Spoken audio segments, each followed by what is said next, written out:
toutes et à tous, bienvenue dans Allo Ciné, l'émission, votre rendez-vous tous les derniers mardis de la semaine. On se retrouve sur le stream pour parler cinéma et séries.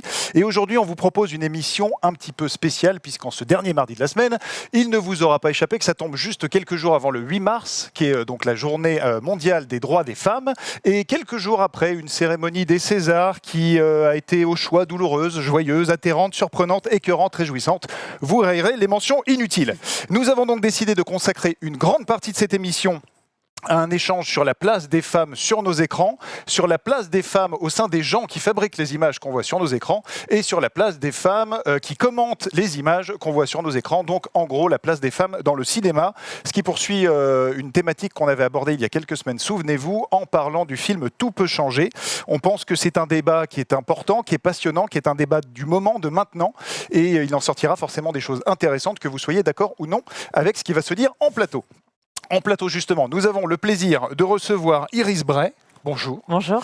Donc vous êtes critique universitaire, journaliste, spécialiste de la représentation du genre à l'écran et autrice du livre Le regard féminin, une révolution à l'écran, qui est publié aux éditions de l'Olivier. Et nous recevons juste en face Marine Turki, journaliste chez Mediapart au service enquête, spécialiste entre autres de la question des violences sexuelles, notamment dans le cinéma. On pense évidemment aux révélations d'Adèle Haenel l'an dernier, mais pas que, ça va bien au-delà. On en avait parlé dans un podcast ensemble. Nous avons également en plateau 3 membres émérites de la rédaction d'Allo Ciné, Laetitia Rattan, Léa Baudin, Brigitte Baronnet et Menro, que je ne présente plus.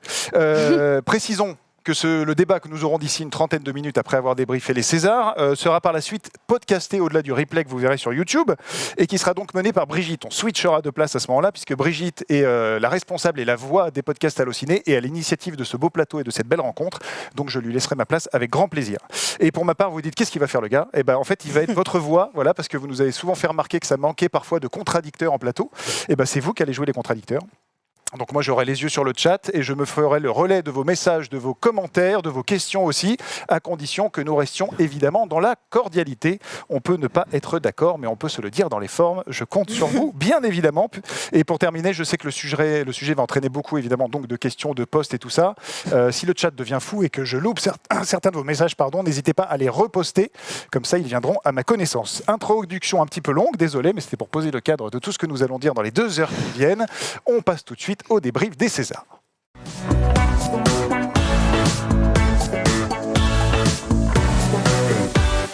Et donc on parle des Césars, ça s'est tenu vendredi soir à la salle Pleyel à Paris.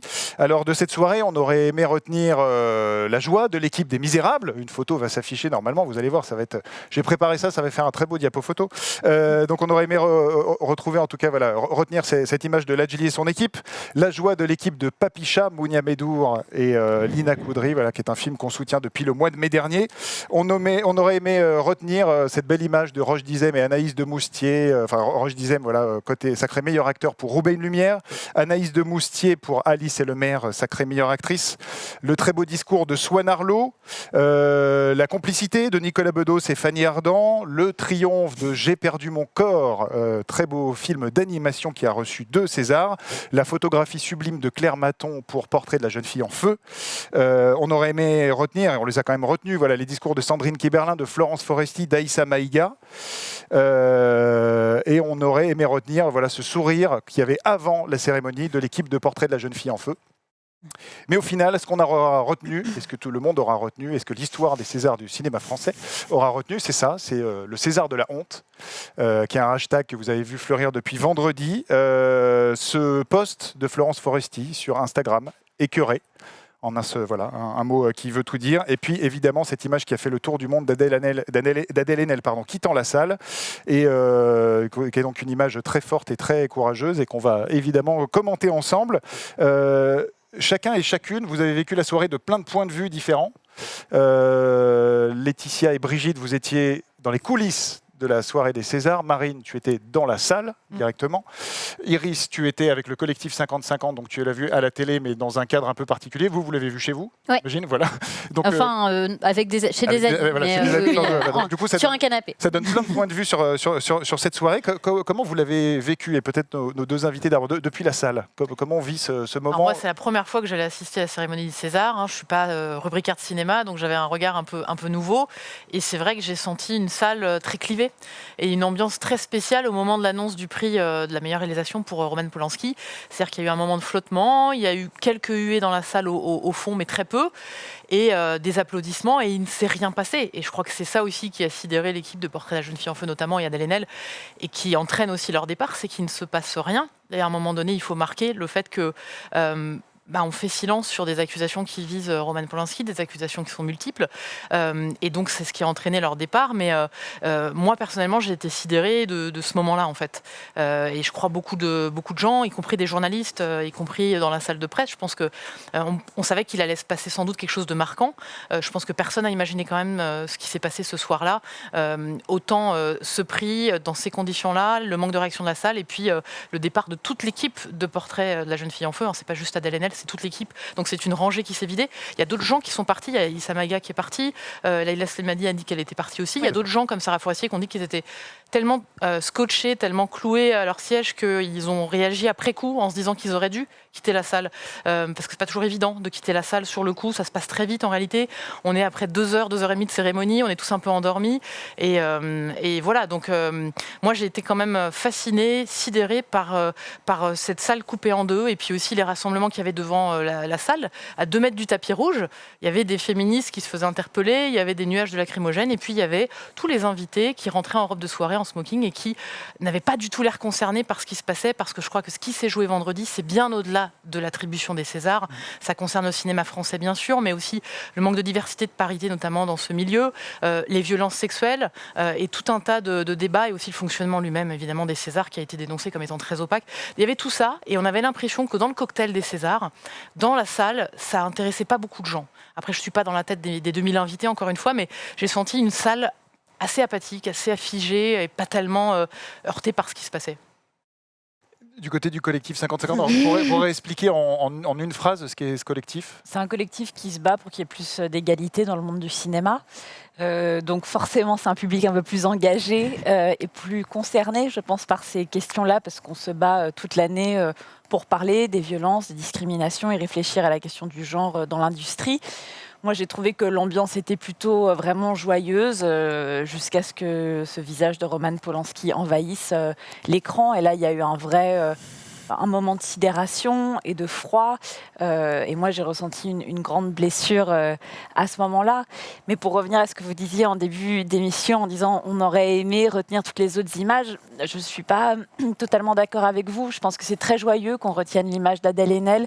Et je pense que cette image-là, elle va marquer, que c'est une image qui circule et que c'est important, en fait, parce que ça montre une image en fait, positive d'une femme qui se lève et qui part, qui est en action et qui, justement, ne reste pas piégée dans son siège et qui arrive à faire autre chose de ce moment et de remettre une dynamique dans la pensée. Et ça, c'est très, très important. Donc moi, je suis ravie qu'elle existe, cette image, et je pense que c'est une des images les plus puissantes qu'on aura cette année. Je suis d'accord. Je le disais dans ce sens-là. C'est-à-dire qu'on aurait aimé que cette image n'ait pas existé. Oui, mais c'est bien qu'elle existe. C'est plutôt bien qu'elle existe. C'est bien qu'elle existe parce que comme ça se voit. Ouais, voilà, on voit les divisions, on voit ce qui est en train de se passer et on comprend que c'est pas juste, ça ne concerne pas que 3 personnes qui s'imaginent quelque chose dans la tête. Non, c'est réel, il a gagné, les gens ont voté pour lui, ça se voit, donc maintenant on peut adresser le problème si on considère que c'est un problème. Du côté des journalistes en salle de presse, alors pour expliquer, ça se passe dans les coulisses de la cérémonie des Césars. Vous n'avez pas forcément le son. Vous êtes à moitié en train de faire des interviews, plus en train de suivre d'un œil sur un écran ce qui se passe sur scène. Donc comment ça se dit? Est-ce qu'il y a un choc à ce moment-là, une sidération? Est-ce que tout le monde s'en fout? Alors avant ça, moi je voudrais revenir d'abord sur ce que disait Marine, c'est que nous on s'est rencontrés d'ailleurs à ce moment-là. C'est la première division qu'on a sentie, c'était sur le tapis rouge. Donc au moment où il y avait ces invités qui avançaient en smoking et en robe de soirée à talons, en courant un tout petit peu avec des mouchoirs sur la bouche. Avec le sourire quand même et quelques selfies, alors qu'en même temps dans la rue on avait les gaz lacrymogènes et les cris. Voilà, donc moi c'est cette image-là qui au début nous a imprégnés. Et puis ensuite, oui, tout a repris son cours, c'est-à-dire que la cérémonie a été joyeuse, on était bien dans la salle. Enfin, Brigitte vous racontera aussi, mais on était... en fait, le palmarès nous convenait, voilà, on s'attendait, on était ouvert à tout, en fait, au final, parce que les films sont beaux, parce que voilà, enfin, presque tout, pardon. Mais du coup, oui, sidération. Enfin, en fait, nous, on était en train d'attendre des interviews à ce moment-là. Et vu comme ça s'était organisé, moi, j'avoue que naïve, je pensais que... très naïve, je pensais que c'était Céline Sciamma qui aurait le César, c'est vous dire dire à quel point mon choc a été énorme. C'est que je me suis dit, mais en fait, ça va tellement bien, tout va bien, mais moi j'y crois en fait, j'y crois à ce César de la meilleure réalisatrice. Et donc du coup, moi vraiment, c'était la sidération totale. Et donc voilà, et je laisse Brigitte enchaîner, mais c'est vrai que j'en rigole, mais c'était pas drôle du tout. Hein. On s'est eu par WhatsApp à ce moment-là, je sais que tu ne rigolais pas à ce moment-là. Ah non, c'était quelle horreur, ça a été ma première réaction. On s'est regardé un peu interloqué, puis on sentait dans la salle de presse qu'il y a eu un peu un froid. Et puis quelques secondes après, sachant qu'il y a un différé entre la salle et ce que nous on voit, quelques secondes après, donc on voit l'image d'Adèle qui part et en fait, moi, j'avais en tête le fait que souvent, ce qu'on entendait dire avant cette cérémonie, c'est qu'il n'allait rien se passer. C'est vrai. Et en fait, c'était mal connaître Adèle. En fait, enfin, voilà, c'est fou cette image. Et juste, moi, j'ai deux images fortes des Césars qui me reviennent, de l'histoire des Césars avec Laetitia. Ça fait longtemps qu'on suit cette cérémonie dans les coulisses. Et je me souviens, il y a quelques années, une des images fortes, c'était Adèle Haenel qui faisait son coming out. C'était un truc très très fort. Enfin voilà. Et là aussi, on n'a pas tout de suite compris ce qui se passait, mais c'était très fort symboliquement. Et puis là, à nouveau, enfin, il y a symboliquement à nouveau quelque chose de très fort qui se passe. Et ouais, voilà, les gens ont hué dans la salle quand il y a eu le nom de Roman Polanski. Enfin, voilà, il y a eu une bascule. Pour moi, c'est ça qui s'est passé à ce moment-là. Voilà, et on s'est demandé ce qu'on allait faire après. Est-ce qu'on remballait? Enfin, vraiment, on s'est posé la question. Moi, oui. j'étais tellement atterrée. La première réaction n'était pas du tout. Enfin, j'aime beaucoup ce que vous dites sur l'image forte et la positivité qu'il faut en retirer. Mais j'y suis pas tout à fait encore. Mais du coup, j'entends, j'écoute. C'est qu'en fait, on était tellement atterrés que moi, je me demandais si on allait continuer. Qu'est-ce qu'on fait? Est-ce qu'on s'en va? Nous aussi. Et après, on s'est dit tout de suite, non, on va interroger les gens qui vont venir en salle de presse et on va leur demander quel est leur ressenti. Et voilà. Mais par contre, on va le faire. C'est-à-dire qu'on va pas éluder. On va faire des petites félicitations, mais très vite, on va leur demander ce qu'ils pensaient. Voilà. Donc, Et alors, pour terminer ce tour de table, du côté de la télé, dans un cadre entre amis. C'était très fort. Moi, en fait, j'avais noté un mot parce que ce que ça m'a fait, c'est un truc viscéral, en fait. Ça s'est passé en deux temps. D'abord, il y a eu l'annonce du prix. Et là, en fait, on était 6-7 devant la télé et on s'est tous levés. On s'est tous levés, quoi. On a hurlé, on s'est levés, on s'est regardé, on n'a pas compris parce qu'on l'avait pas vu venir, en fait, bêtement. Et puis ensuite, il y a eu le moment où Adèle s'est levée et où là, on s'est relevés en disant mais levez-vous tous, en fait. Il y avait un élan dans ce geste, en fait. Et il y avait quelque chose qui appelait finalement la salle à faire la même chose, quoi. Et donc moi, c'était physique, c'était quelque chose de physique, je ne pouvais pas contrôler, mais en fait, je hurlais aux gens dans la salle de faire la même chose. Enfin, levez-vous et suivez-la, en fait. Et donc, il y avait un truc à la fois... Enfin, c'était beaucoup d'émotions, en fait. Vraiment un mélange d'émotions, le choc, l'émotion de voir Adèle se lever et faire ce geste dont on savait immédiatement qu'il allait rester, en fait, dans les mémoires. Et en même temps, ce truc de pourquoi tout le monde ne se lève pas, en fait. Moi, c'est vrai que c'était beaucoup de frustration de me dire, mais pourquoi tout le monde ne se lève pas? Et Menro, lui, l'a vu le samedi matin. Je l'ai voilà, En plus, tu faisais autre chose. En plus, voilà, j'avais une émission ici et donc je ne pouvais pas suivre la cérémonie. J'ai réussi à me tenir dans une bulle. Donc, je me suis coupé de tous les réseaux sociaux pendant 12 heures pour pouvoir regarder la cérémonie dans des conditions de direct différées, on va dire. Et c'est vrai que moi, ce que j'ai ressenti, c'est ce moment de flottement dont vous faisiez état juste à l'instant, à savoir que nous, on avait le prisme de ce que la réalisation voulait bien nous montrer du moment, que ce soit à l'image ou dans le son. Et c'est vrai que les huées, je les ai trouvées très très légères. Donc, est-ce que je me suis vraiment posé la question, et c'est une question que je voulais poser justement aux gens qui étaient dans la salle, est-ce que c'était parce qu'il y avait peu de monde qui ont hué, ou est-ce que c'est parce qu'il y a eu un mixage qui a été fait de manière à contrôler un petit peu l'information? Mais c'est vrai que c'était... Souvent dans les cérémonies comme ça, il y a des petits moments de malaise, parce que le sketch tombe à côté, parce que la réplique n'est pas pile au bon moment, etc. Et là, c'était pas un sketch, mais on avait vraiment un sentiment de malaise, de décalage et de flottement, comme si vraiment il y avait quelque chose qui s'arrêtait, tout le monde qui se regardait pour savoir qu'est-ce qui se passe, qu'est-ce qu'on fait.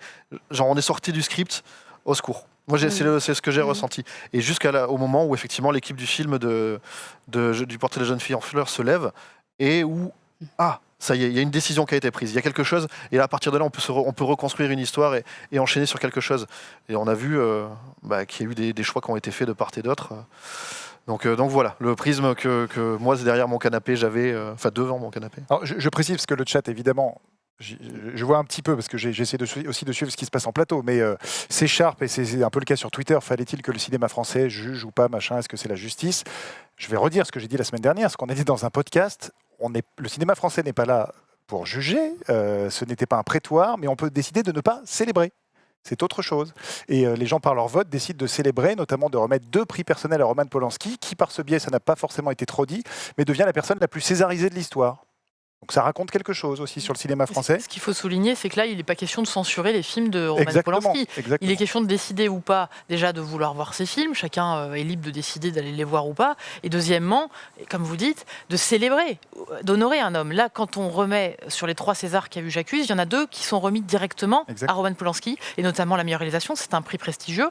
On honore un homme qui lui-même, dans le dossier de presse de son film, explique qu'il a fait J'accuse parce qu'il y avait toutes ces accusations, ces mécanismes de persécution, dit-il, qu'il connaît. Et il parlait de toutes ces femmes qui l'accusent de viol depuis des décennies. Donc, c'est pas nous, la journaliste, qui inventons cet élément. C'est lui-même qui dit que ça a inspiré son film. Donc, c'est dans le débat en plus. Mais je crois que c'est important de dire qu'il y a une chose qui est de faire des films, et il y a une autre chose de dire qu'on va honorer un homme qui a fait ces films, et on va l'honorer même à titre personnel en lui remettant 2 statuettes à titre personnel. Voilà. Et juste pour rebondir sur ce que vous disiez, moi j'ai entendu peu de huées, mais en même temps j'étais au 2e balcon au fond. Bon voilà, on entend forcément tout, mais j'en ai entendu très peu. Visiblement, il y a eu un bravo qui a été lancé très fort par quelqu'un, et c'est aussi ce qui décide, je crois, l'équipe de Portrait de la jeune fille en feu de quitter la salle. C'est que non seulement il se passe rien, mais en plus, il y a un bravo qui est lancé, qui est quand même une provocation énorme, en tout cas qui a été vécue comme telle par Adèle Haenel et les autres, je crois. Et c'est ce qui fait qu'à un moment donné, elles sortent. Moi, j'ai vu beaucoup de gens sortir à mon étage de balcon, mais je crois qu'il et elle allaient chercher leur manteau au vestiaire avant la fin de la cérémonie. Vous savez, un peu comme au théâtre, où les gens partent avant. Donc, j'ai pas vu, en tout cas, des parts de protestation, mais c'est difficile, encore une fois, de savoir ce qu'ont les gens en tête quand ils se lèvent et qu'ils sortent. Est-ce que cette soirée, parce que c'est un peu aussi ce qui ressort dans ce que vous avez tous dit, et je pense que dans ce que tout le monde a ressenti, c'était le fait qu'on voit enfin qu'il y a 2 mondes dans le cinéma français. Est-ce que c'était finalement la révélation de ça, là où on attendait peut-être une soirée de renouveau, ce que disait Sandrine Kiberlin, c'est la première soirée d'une nouvelle époque, et qu'en fait, non, c'était peut-être la dernière soirée de l'ancienne époque, où il y a 2 mondes qui ne se parlent presque plus. Est-ce que ça a mis ça en lumière pour vous, cette soirée-là? Vas-y. Je pense que oui. Je pense qu'en tout cas, c'est une manière d'exprimer une résistance à un discours qui est articulé par une victime de violences sexuelles. Donc, est-ce que c'est une vraie scission? Je ne sais pas, mais en tout cas, c'est dire que il faudrait mieux se taire, et du coup, ça donne envie de crier un peu plus fort. Mais est-ce que du coup, ça nous permet de dialoguer? Je ne sais pas. Là, j'ai l'impression qu'on est à un moment où je pense que Adèle Haenel a livré une parole construite, très forte, que l'enquête de Marine est venue vraiment étayer tous ses propos, montrer à quel point c'était un système qui se mettait en place pour que les femmes ne puissent pas parler, en remettant ce prix à un homme qui est accusé par 12 femmes. Ça nous envoie un signal qu'on n'a pas envie de nous entendre. Donc comment est-ce qu'on fait pour que cette parole soit entendue? La solution de Virginie Despentes, c'est de dire que on se casse. Maintenant, il va falloir qu'on réfléchisse à où est-ce qu'on va et qu'est-ce qu'on construit. C'est-à-dire que si on n'est plus accueilli dans ces maisons qui sont encore habitées par les personnes qui dominent, qu'est-ce qu'on fait? Est-ce qu'on essaye à nouveau d'être patiente, de faire œuvre de pédagogie et d'expliquer comment les violences sexuelles font partie de l'industrie du cinéma, mais de toute la société, et à quel point c'est une épidémie, et réexpliquer les mécanismes qui font qu'on est ramené au silence, qu'on a du mal à parler, que ça met beaucoup de temps? Ou est-ce qu'on se dit que ce débat-là, peut-être qu'il n'a plus lieu d'être avec ces personnes qui tiennent encore cette baraque un peu moisie, et on va en construire une nouvelle? J'avais une question. Est-ce qu'Adèle aurait pu monter sur scène? Est-ce qu'elle aurait dû monter sur scène? C'est un truc que j'ai entendu, plutôt que de partir, c'est de carrément faire un happening, de monter sur scène. C'est déjà arrivé que des gens montent. Moi, je pense qu'il faut souligner déjà que tout ça n'était pas prémédité, puisqu'au départ, en plus, les prix étaient dans l'autre sens. Je ne sais pas pourquoi l'ordre a été complètement chamboulé un petit peu en direct. C'est quelque chose qui n'était pas prémédité, c'est quelque chose que personne n'attendait. Et je crois que quand on est dans la salle depuis 2h30, qu'on est un peu endormi par cette cérémonie, c'est difficile de déjà réagir en temps réel. Je ne sais pas si les personnes sont en capacité de monter comme ça sur la tribune. C'est quand même, faut rappeler à ceux qui qui nous regardent que c'est quand même une cérémonie, moi pour l'avoir vécu pour la première fois, qui est quand même très cadrée, très encadrée. Il y a des gens qui contrôlent un peu partout, il y a des angles de caméra. Vous faites pas forcément ce que vous voulez. Je crois que quitter la salle, c'est quelque chose d'assez symbolique, d'assez fort, et qu'aurait peut-être dû faire d'autres personnes quand même. J'avais une question comme ça, que je voulais vous poser à tout le monde. C'est effectivement au moment où Adèle et l'équipe du film s'en va, il y a des plans caméra sur des personnalités qui applaudissent. Est-ce que vous pensez que ce sont des applaudissements qui encouragent la récompense attribuée à J'accuse, ou est-ce qu'il peut y avoir aussi une habitude voilà, est-ce que forcément les gens qu'on a vus en train d'applaudir, d'après vous, sont d'accord avec cette récompense, ou est-ce qu'il peut y avoir eu, je sais pas, Il y a un effet de groupe aussi, je pense. Ouais, voilà. Enfin, il y a une récompense, il y a un an, on applaudit parce qu'on fait ça depuis 2 heures et parce qu'on le fait peut-être depuis 20 ans ou 30 ans, je sais pas.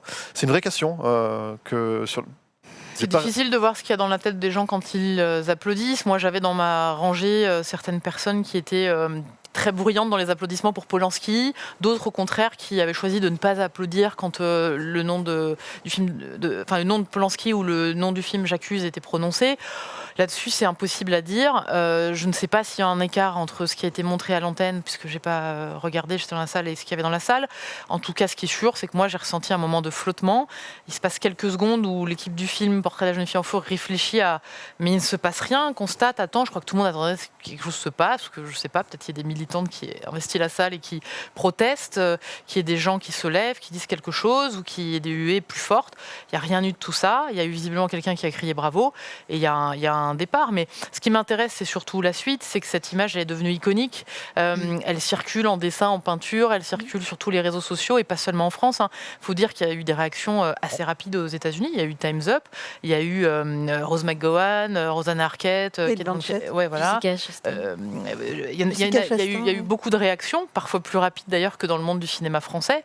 On parlait de la fracture du cinéma français. Moi, j'ai un regard un peu neuf là-dessus, et je constate qu'effectivement, c'est 2 salles, 2 ambiances. Et c'était déjà 2 salles, 2 ambiances avant que ne s'ouvre la cérémonie. Dans Libération, Marina Foïs expliquait que justement, il fallait arrêter de dire qu'on essayait de moraliser l'art ou quoi, puisqu'on parle de violence sexuelle, on parle de lutte contre le sexisme, on parle d'égalité homme-femme, et donc tout ça n'a rien à voir avec l'idée d'une moralisation. De la même manière que quand on parle de harcèlement sexuel ou violence sexuelle, on ne parle pas de séduction, de drague ou de libertinage. Et ça, c'est la confusion que veulent bien entretenir en général les défenseurs, personnes qui sont mises en cause pour violence sexuelle. Je rappelle que le député Denis Baupin, quand il était accusé de harcèlement sexuel et d'agression sexuelle, il avait dit que c'était du libertinage incompris. Vous voyez, on est un petit peu toujours dans cette thématique, et c'est un peu ce que on a entendu au moment de cette cérémonie. Et puis donc la première ambiance, première salle, c'était Marina Foïs, et puis le même jour, vous aviez Nicolas Bedos dans le Figaro qui expliquait que sa parole en tant qu'homme blanc hétéro était décrédibilisée, et qui aurait beaucoup à dire sur les vertus et les dangers de la déflagration du cadre judiciaire, de la moralisation de l'art, etc. Et encore une fois, on ne parle pas de moraliser l'art, on ne parle de pas faire silence sur des accusations. Et c'est pour ça que l'argument de la censure, moi, je trouve qu'il se retourne dans l'autre sens. On avait déjà eu l'occasion d'en parler dans votre podcast Allociné, justement, ensemble, mais moi, je trouve que ceux qui sont des censeurs, ce ne sont pas ceux qui sont envers Polanski. Là, c'est l'autre côté. C'est que les défenseurs de Polanski ne veulent pas entendre parler de ces accusations.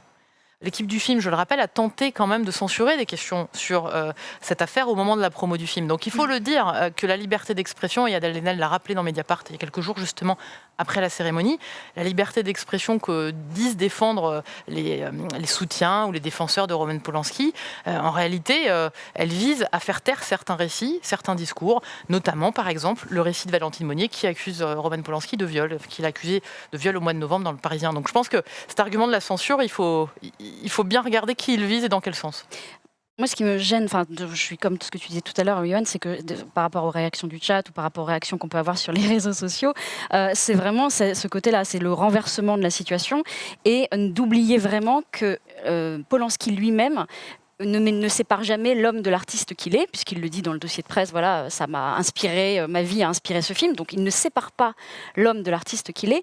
Et en plus, il parle, j'en ai déjà parlé dans le podcast qu'on a fait hier, il parle en plus d'un film qui justement fait que l'art, ou en tout cas le journalisme avec Zola, est intervenu là où la justice n'arrivait pas à aller au bout de quelque chose. Et c'est grâce à Zola, en partie, que Dreyfus a été reconnu innocent. Donc en fait, je trouve que c'est complètement incohérent. Cette colère, elle est complètement incohérente. Et je ne sais pas si on peut encore discuter, comme vous disiez, parce que personne n'essaye de lire et d'écouter ce qui est en train d'être dit. Personne n'essaye, tout le monde est là, oui, l'art, l'amour. En fait, c'est toujours les mêmes phrases qui ressortent, il faut mélanger, il faut séparer, arrêter de moraliser, mais écoutez ce qu'on est en train de dire, en fait. Écoutez vraiment ce qu'on dit, c'est pas ce qu'on est en train de dire. Voilà, moi, c'est ça qui me... Et en parlant d'incohérence, on ajoutera que sortir Jean-Claude Brissot du In Memoriam, du fameux montage qui célèbre les disparus de l'année, c'est que là, l'Académie des Césars a fait le choix de séparer l'homme et l'artiste. Donc c'est un petit peu incohérent aussi. C'est complètement incohérent. Enfin, surtout, l'incohérence, c'est juste que Polanski a beaucoup plus de pouvoir.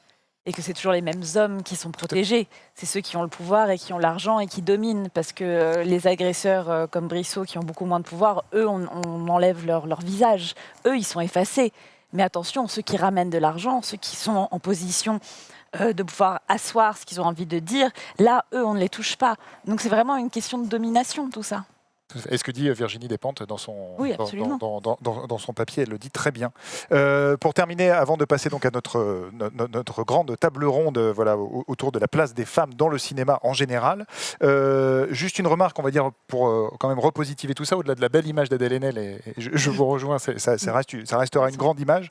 Hors antenne, avant, tu parlais quand même que le nom de Polanski efface totalement quand même la belle diversité au-delà de ça qu'il y a eu dans ce palmarès. Mais on le voit dans les images que tu as montrées en début d'émission.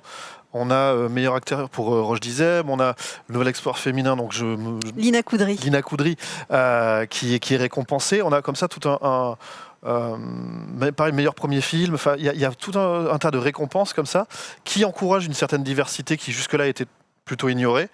Et c'est encore plus dramatique au-delà de juste l'affaire Polanski sur meilleur réalisateur, c'est que ça occulte même toutes les autres récompenses et leur impact. Je trouve ça aussi un peu dommage, mais pas dans le sens où il faut arrêter de parler de Polanski parce qu'il y a le reste. Non, au contraire, c'est encore plus dramatique, alors, si je puis dire, cette histoire-là. Puisque, de ce qu'on a pu voir, il y a eu pas mal de démissions de l'Académie des Césars et on ne sait pas trop comment ça va se dérouler sur les semaines à venir et les mois à venir pour l'année prochaine. Mais c'est un collège qui, mine de rien, avait quand même... peut-être commencer un travail. Alors je dis pas que c'était... Attention, il l'a pas fait comme il faut, de toute façon, il n'a pas la moyenne, je suis désolé. Mais il y avait quand même quelque chose d'eux. Donc s'il y avait un mouvement, je pense qu'il faut, et l'image d'Adèle Haenel pourrait être ce porte-étendard, que ce mouvement, il faut aller le porter jusqu'au bout peut-être. Tout à fait. Vous étiez avec Adèle Haenel juste après. Ah oui. L'un des grands absents, même s'il y a donc le César de la meilleure photographie pour Claire Maton, l'un des grands absents, on va dire en termes de nombre de statuettes, reste Portrait de la jeune fille en feu. Beaucoup de gens ont essayé de faire croire même le point sur les réseaux sociaux, le point de dire qu'elle est partie parce qu'elle n'a pas eu le prix, trop le seum la meuf, etc. Vous qui l'avez côtoyée juste après, j'imagine que elle n'était pas dans cet état d'esprit, mais il faut que je vous pose la question pour vérifier.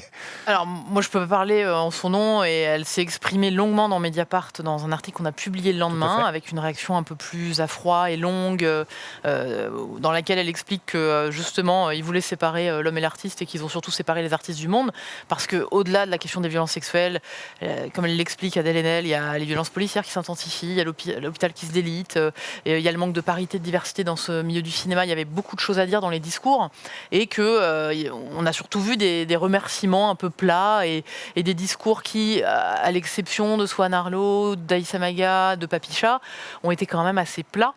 Donc voilà, mais en tout cas, l'ambiance ensuite dans la contre-soirée de 50-50, elle était à la fois les mines des fêtes et puis en même temps de la joie et de la solidarité. Et je pense que c'est aussi ça dans le cinéma qui existe. C'est-à-dire, il y a aussi beaucoup de gens qui veulent changer les choses, qui travaillent au collectif 50-50 pour plus de diversité, plus de parité, parce que la question des violences sexuelles est très liée aussi à la question de la répartition du pouvoir, en fait. Et évidemment que si vous ouvrez un peu les portes dans les dans les plateaux à davantage de femmes à tous les postes, si vous ouvrez un peu les fenêtres, etc., il y aura moins de soucis. Ça ne va pas éradiquer le problème des violences sexuelles, mais ça va un petit peu changer les ambiances. Et donc il faut quand même le dire par honnêteté que dans le cinéma, il y a aussi tous ces gens-là qui essaient de faire bouger les choses depuis MeToo et même avant. Là, il y a un monde un peu qui se termine avec notamment Alain Terzian qui verrouillait cette institution de l'Académie des Césars depuis 2003, qui a décrété au moment de MeToo quand même, il faut le rappeler, que l'affaire Weinstein, ça n'existerait pas en France, qu'il n'y a pas d'abus de pouvoir dans le cinéma français, que tout ça, ça n'existe pas. Moi, je trouve ça incroyable de décréter qu'il n'y a pas ces problèmes en France, parce qu'en fait, dans tous les secteurs, dans toute la société, il y a du sexisme, des violences sexuelles, ça traverse toute la société, et notamment les lieux de pouvoir, et notamment les lieux de précarité, et notamment les lieux comme le cinéma, où il y a beaucoup de concurrence, et où une actrice de 20 ans, aujourd'hui en début de carrière, moi je ne sais pas si elle peut dire non à un producteur ou à un réalisateur qui fait des demandes incessantes de rôles conditionnés à des faveurs sexuelles. Comment vous vous défendez? Une main aux fesses sur une costumière, par exemple, sur un plateau. Comment elle réagit, cette costumière? C'est pour ça qu'il faut que les plateaux s'ouvrent, qu'il y ait peut-être des référents aussi sur ces sujets pour un moment donné dire non, c'est pas possible, etc. Et rappeler les règles au début d'un plateau. C'est tout ça qui doit changer aujourd'hui. Et c'est tout ça que ne veulent pas changer aussi les Lambert Wilson et compagnie. Pour eux, en réalité, tout ça, on ne doit pas en parler. Et moi, je trouve que, travaillant sur les violences sexuelles, aujourd'hui, je trouve que, il y avait l'occasion là pour le cinéma de prendre un tournant. Visiblement, les 4000 votants, en tout cas une partie des 4000 votants, ne l'ont pas pris, ce tournant vendredi dernier. Et c'est dommage parce qu'il y avait un vrai moment de bascule possible. On était dans un contexte qui était inédit. On avait cette académie au fonctionnement opaque qui avait démissionné. On a des votants dont on ne sait pas qui c'est aujourd'hui. Alors, je ne sais pas si vous avez mené l'enquête, mais il y a 4000 votants, on ne sait pas qui c'est. On ne sait pas qui c'est, on sait juste, parce qu'Alain Terzian a fini par le reconnaître, qu'il y avait 65% d'hommes. Aujourd'hui, on n'a aucune information. C'est vrai que dans les discours de remerciements ou ce genre de choses, on a plus entendu des hommages au jury de Cannes qu'à l'Académie des Césars, par exemple. Ce qui est un renversement par rapport à ce qu'on peut entendre les autres années, par exemple. Tout à fait. En tout cas, tout ça fait une très bonne transition pour la partie qui va suivre, menée par Brigitte. Pour le temps de switcher de place, on ne va pas faire ça en direct parce que ça ne sera pas beau, ça ne sera pas joli, on ne va pas faire des cascades, tout ça. On va diffuser la bande-annonce de Wonder Woman numéro 2 parce que Wonder Woman s'inscrit dans quelque chose qu'on appelle le female gaze, un mot un petit peu obscur que vous avez peut-être commencé à entendre, le male gaze, le female gaze. On va en parler. Iris est là notamment pour nous expliquer de quoi il s'agit. Donc bande-annonce et on se retrouve juste après. My life hasn't been what you probably think it has. We all have our struggles. Have you ever been in love? A long, long time ago. You? So many times. Yeah, all the time.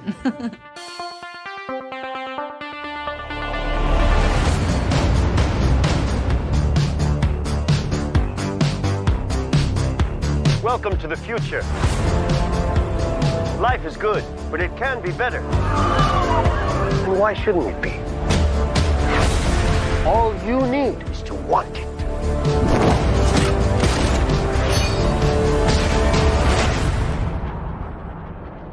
Think about finally having everything you always wanted.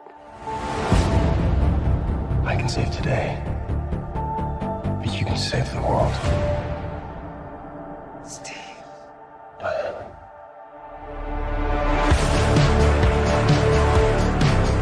No. I take what I want in return. Everyone will see.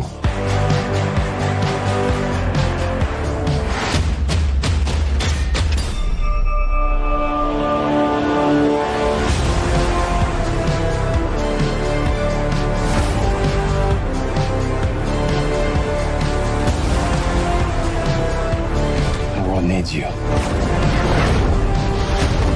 You know what you need to do.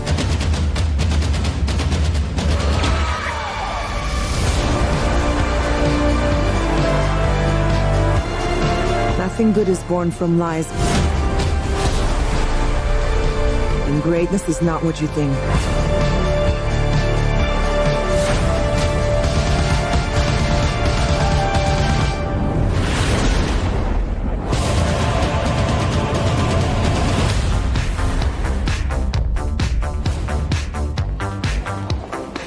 It's all art. That's just a trash can. It's just a trash can. Yeah.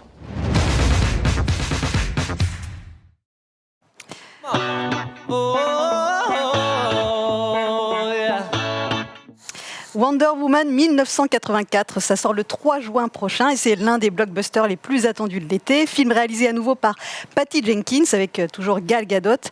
Pourquoi on a choisi de vous montrer les images de ce film? Ce n'est pas pour parler blockbuster, quoique.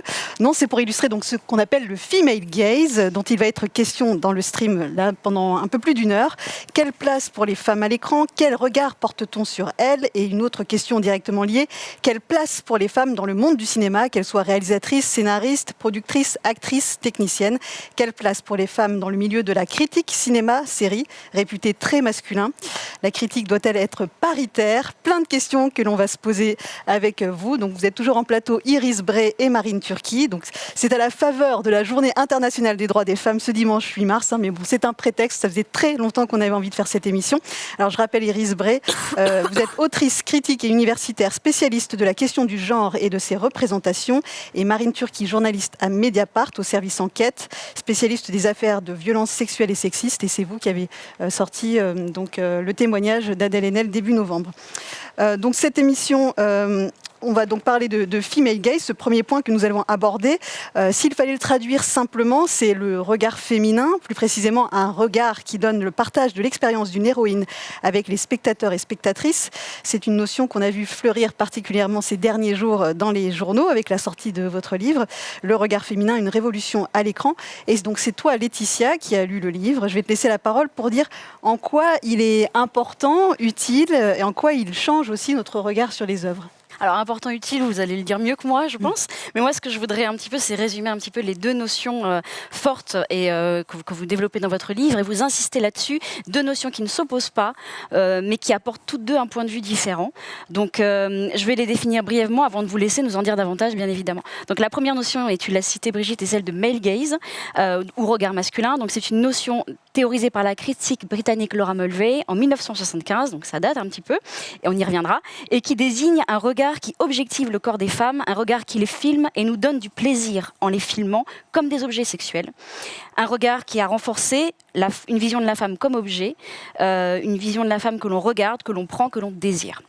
Voilà, en réponse à cela, je résume, le female gaze serait un regard, donc, je vous cite, qui donne le partage de l'expérience d'une héroïne, un regard qui donne une subjectivité au personnage féminin, qui permet ainsi aux spectateurs et spectatrices de ressentir l'expérience de l'héroïne sans s'identifier à elle. Et ça aussi, la notion d'identification est très intéressante, je vous laisserai revenir là-dessus. Précision importante, ce regard qui renvoie à l'expérience du corps féminin n'est pas propre à tout regard féminin. Je m'explique. Il existe en effet des œuvres de réalisateurs qui adoptent ce point de vue-là, de même qu'il existe des œuvres de réalisatrices qui ne l'adoptent pas. Voilà, donc ça c'est très important. Et autre chose sur laquelle vous insistez, il ne s'agit en aucun cas de dire qu'une œuvre avec du female gaze est meilleure qu'une œuvre avec du male gaze. Votre livre nous aide surtout à identifier ces œuvres qui permettent de réinventer une manière de mettre en scène les corps, une manière de raconter des histoires, ensuite de les évaluer, et c'est là qu'on parlera de la critique, de les faire connaître et ainsi peut-être d'aider à casser certains stéréotypes en matière de représentation. Et je dirais même contribuer à faire réfléchir et avancer au sujet de l'égalité homme-femme. Donc ma question est la suivante, et je vais vous laisser la parole. Le concept de male gaze existe depuis les années 70. Les films avec du female gaze depuis les débuts du cinéma, comme vous le dites avec Alice Guy. En quoi ces concepts sont plus que jamais d'actualité et pourquoi est-ce qu'ils ressurgissent? Pourquoi est-ce qu'on en parle? Pourquoi est-ce que vous en parlez aujourd'hui? Peut-être, je donne une mini-réponse, après la vague MeToo. Voilà, dans quel contexte s'inscrit cette prise de parole? 50 questions là. Je pense qu'après la vague MeToo, on a commencé à beaucoup réfléchir au rapport de domination, notamment ce qui se passait sur les plateaux, mais on a commencé aussi à se poser la question de nos représentations, c'est-à-dire comment est-ce que les rapports hommes-femmes sont montrés dans nos films et comment est-ce que le corps féminin est filmé. Moi, j'ai fait mes études aux États-Unis. J'ai du coup découvert le terme de male gaze pendant mes études. Et c'est vrai que c'était une question à laquelle je m'étais jamais vraiment intéressée à ça. Et une fois que je me suis rendu compte que la caméra filmait différemment les corps des femmes que le corps des hommes, je me suis rendu compte que toute ma construction de mon désir était passée en fait par ma cinéphilie et par le fait que j'avais appris à désirer en regardant comme des femmes, comme des objets. Et que du coup, la domination était aussi au cœur de comment on apprend à désirer à travers les images. J'ai commencé aussi à me poser la question du female gaze, donc du regard féminin, parce que c'était un terme qui était beaucoup utilisé, mais qui n'était pas défini. Et quand il était utilisé, il était souvent utilisé comme synonyme de regard de femme. Et je pense que c'était une erreur, parce que je pense que toutes les femmes ne regardent pas de la même manière, et que c'était réduire vraiment le sujet. Donc, pour essayer, moi, d'apporter une définition, j'ai regardé beaucoup de films. Et je me suis rendu compte que la question, c'était pas tellement est-ce que je m'identifie avec le héros ou l'héroïne, mais est-ce que je partage son expérience. C'est-à-dire que est-ce que je ressens ce que l'héroïne traverse. Et je me suis rendu compte que cette expérience-là, de ressentir le corps féminin et d'être avec elle, ça existait depuis le début du cinéma. Ça existait depuis Alice Guy, depuis 1906. C'était le premier film que je trouvais où il y avait vraiment... je regardais ce film et j'étais dans la peau de l'héroïne. Et qu'en fait, ça paraît très simple, mais c'est des expériences et des films qui ont souvent été invisibilisés, ou même effacés. Et que ça me paraissait important d'écrire un livre aujourd'hui pour remettre en valeur ces films-là et pour remettre aussi en valeur l'expérience des corps féminins et d'arrêter de regarder des femmes à distance comme des objets, mais de regarder des films qui justement les regardent comme sujets et nous fassent partager leur expérience. D'accord. Très bien. Oui, on a montré une bande-annonce donc, de la suite de Wonder Woman donc, qui sort cet été. Et donc, le premier volet est cité dans votre livre, justement. Est-ce qu'il y a certains films que vous pourriez nous donner en exemple qui expriment ce female gaze? Il y en a, peut-être le plus connu, ce serait Titanic, puisque en fait, dans Titanic, on commence le film, on est avec Rose, qui est donc une personne âgée, et Titanic, c'est son flashback. Donc déjà, on est à l'intérieur de sa subjectivité, et elle nous accompagne dans tout ce récit par une voix off. Donc on est toujours avec Rose. Après, la caméra de James Cameron à aucun moment ne la sexualise gratuitement. Même quand elle se déshabille dans la scène où Leonardo DiCaprio la peint, fait un croquis sur son carnet, la caméra ne va jamais la filmer comme un objet. C'est-à-dire qu'on a toujours son visage, par exemple, et quand elle se déshabille, la caméra ne fait pas de gros plans sur ses seins ou sur son sexe. On reste sur l'échange de regards entre les deux. Donc on est toujours dans son expérience à elle et dans son ressenti à elle. C'est pour vous dire que le female gaze, ça peut être produit par un homme et ça peut aussi être un blockbuster. Et là, dans la bande-annonce que je viens de découvrir avec vous, ce qui m'intéresse, c'est que vous voyez, Wonder Woman, elle est hyper sexy. Elle a une tenue où elle est très déshabillée, mais comment est-ce qu'elle est filmée? C'est ça la question qu'il faut qu'on se pose. C'est quoi la mise en scène? Et vous voyez, ce qui est filmé, c'est ses pieds par terre qui arrivent, c'est ses poignets. Et à aucun moment, on va avoir des gros plans sur ses seins ou sur ses fesses comme une James Bond girl. Là, ce qui est montré, c'est des attributs qui, justement, montrent que c'est un corps en action, un corps agissant, et que c'est pas juste un objet de désir, c'est aussi un sujet de désir. Et cette bascule-là, elle est hyper importante, parce que ça nous présente une nouvelle manière de regarder les corps féminins et ça nous interroge aussi sur les rapports de domination. Alors j'ai oublié de le rappeler en prenant les commandes, mais donc Johan est là pour faire le lien avec le chat, voilà. Et on a vraiment envie de vous entendre, d'avoir vos questions. C'est le but de cette émission parce que voilà, on imagine que et on espère qu'il y aura beaucoup de questions. C'est peut-être que vous voyez pas trop l'intérêt de dédier une émission à ce sujet, mais voilà, nous on y croit beaucoup en tout cas. Je peux dire il n'y a pas encore beaucoup de questions, il faut que les gens se mettent dedans.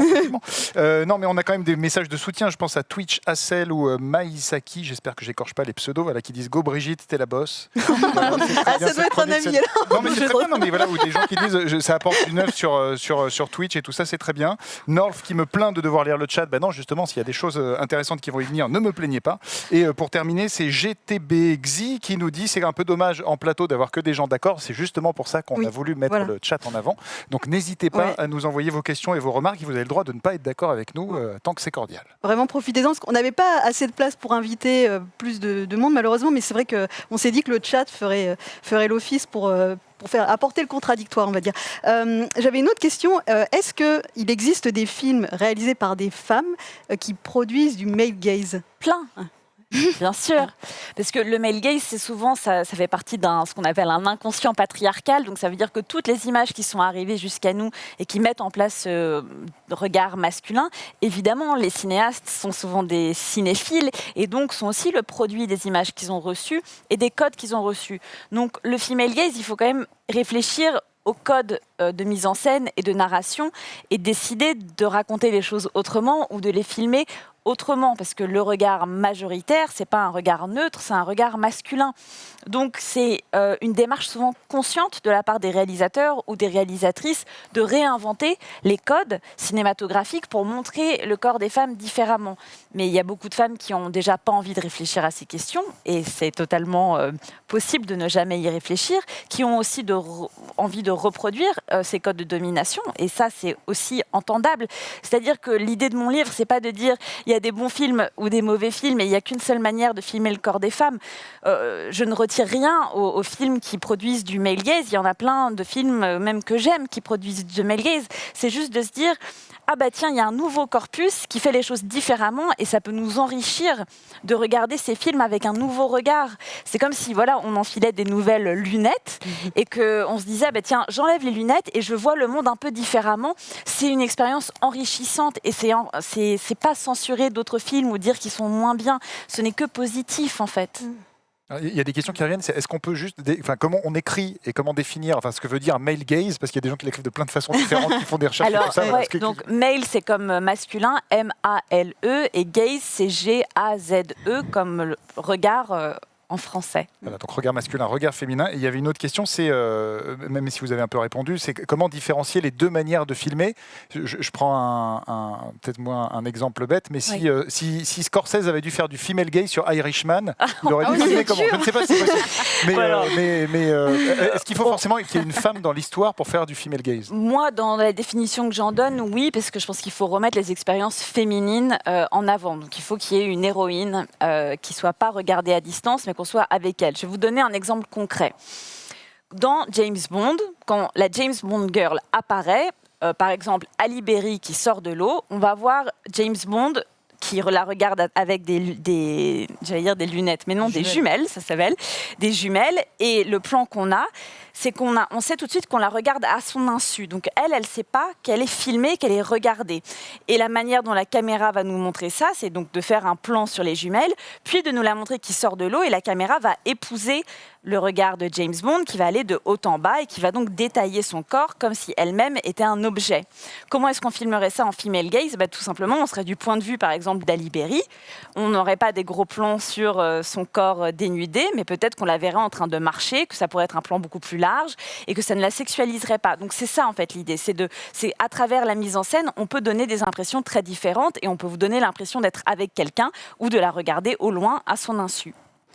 Et Daniel Craig qui sort de l'eau dans Casino Royale, de la même façon, et qui était une sorte de clin d'œil à ce genre de scène, est-ce que c'est du... Ça reste du male gaze, en fait. À partir du moment où un regard objectifie et regarde quelqu'un à son insu, vous met dans la position de voyeur, c'est du male gaze. Donc l'idée du female gaze, c'est de se dire, on peut avoir des codes érotiques aussi qui sont différents. C'est-à-dire que nous, on apprend que de désirer, c'est regarder quelqu'un à son insu, lui voler quelque chose, prendre quelque chose, la regarder ou le regarder comme un objet. Et le female gaze, c'est de dire, tiens, qu'est-ce qui se passerait si tout d'un coup, on apprenait à désirer en regardant l'autre personne comme un sujet, à regarder l'autre personne à égalité, à verbaliser un consentement et à pas voler, en fait, à travers la sexualité. Et par exemple, justement, pour Wonder Woman, vous expliquez une autre présentation du personnage qui, elle, sort du... Enfin, je vous laisse éventuellement le dire, mais qui sort du sol au lieu d'être filmée de haut en bas ou de bas en haut. On la voit agissante directement. C'est très puissant dans le Wonder Woman, le premier. En fait, la manière dont elle est filmée une fois qu'elle revêt le costume de super-héroïne, c'est qu'elle sort d'une tranchée. Et quand elle sort de la tranchée, on n'a pas un panoramique qui va de haut en bas. On va d'abord filmer les attributs de Wonder Woman, donc ses bottes, son lasso, le truc qu'elle a sur les poignets, je ne sais même pas comment ça s'appelle. Et voilà. Et ça va être surtout un corps en action. C'est-à-dire que sa toute puissance, il va y avoir un dézoom, donc tout d'un coup, on va la voir au loin, et elle qui arrive vers nous, comme si c'était une armée qui arrivait vers nous. C'est des images extrêmement puissantes, et ça, c'est la mise en scène qui traduit sa force et sa puissance. Donc c'est pas la réduire à un objet, la réduire à l'objet sexuel qu'elle pourrait être avec sa tenue, mais de montrer que c'est vraiment un sujet en action qui arrive jusqu'à nous. Moi, ce que je trouve très intéressant dans Le regard féminin, une révolution à l'écran, c'est au-delà du propos du livre qui est évidemment passionnant, c'est que, alors vous donnez une définition du female gaze qui est relativement nouvelle, et en même temps, ça permet aussi finalement d'importer ces concepts de male gaze et de female gaze des États-Unis qui apparaissent dans les recherches universitaires aux États-Unis et je pense dans la critique américaine depuis plusieurs années.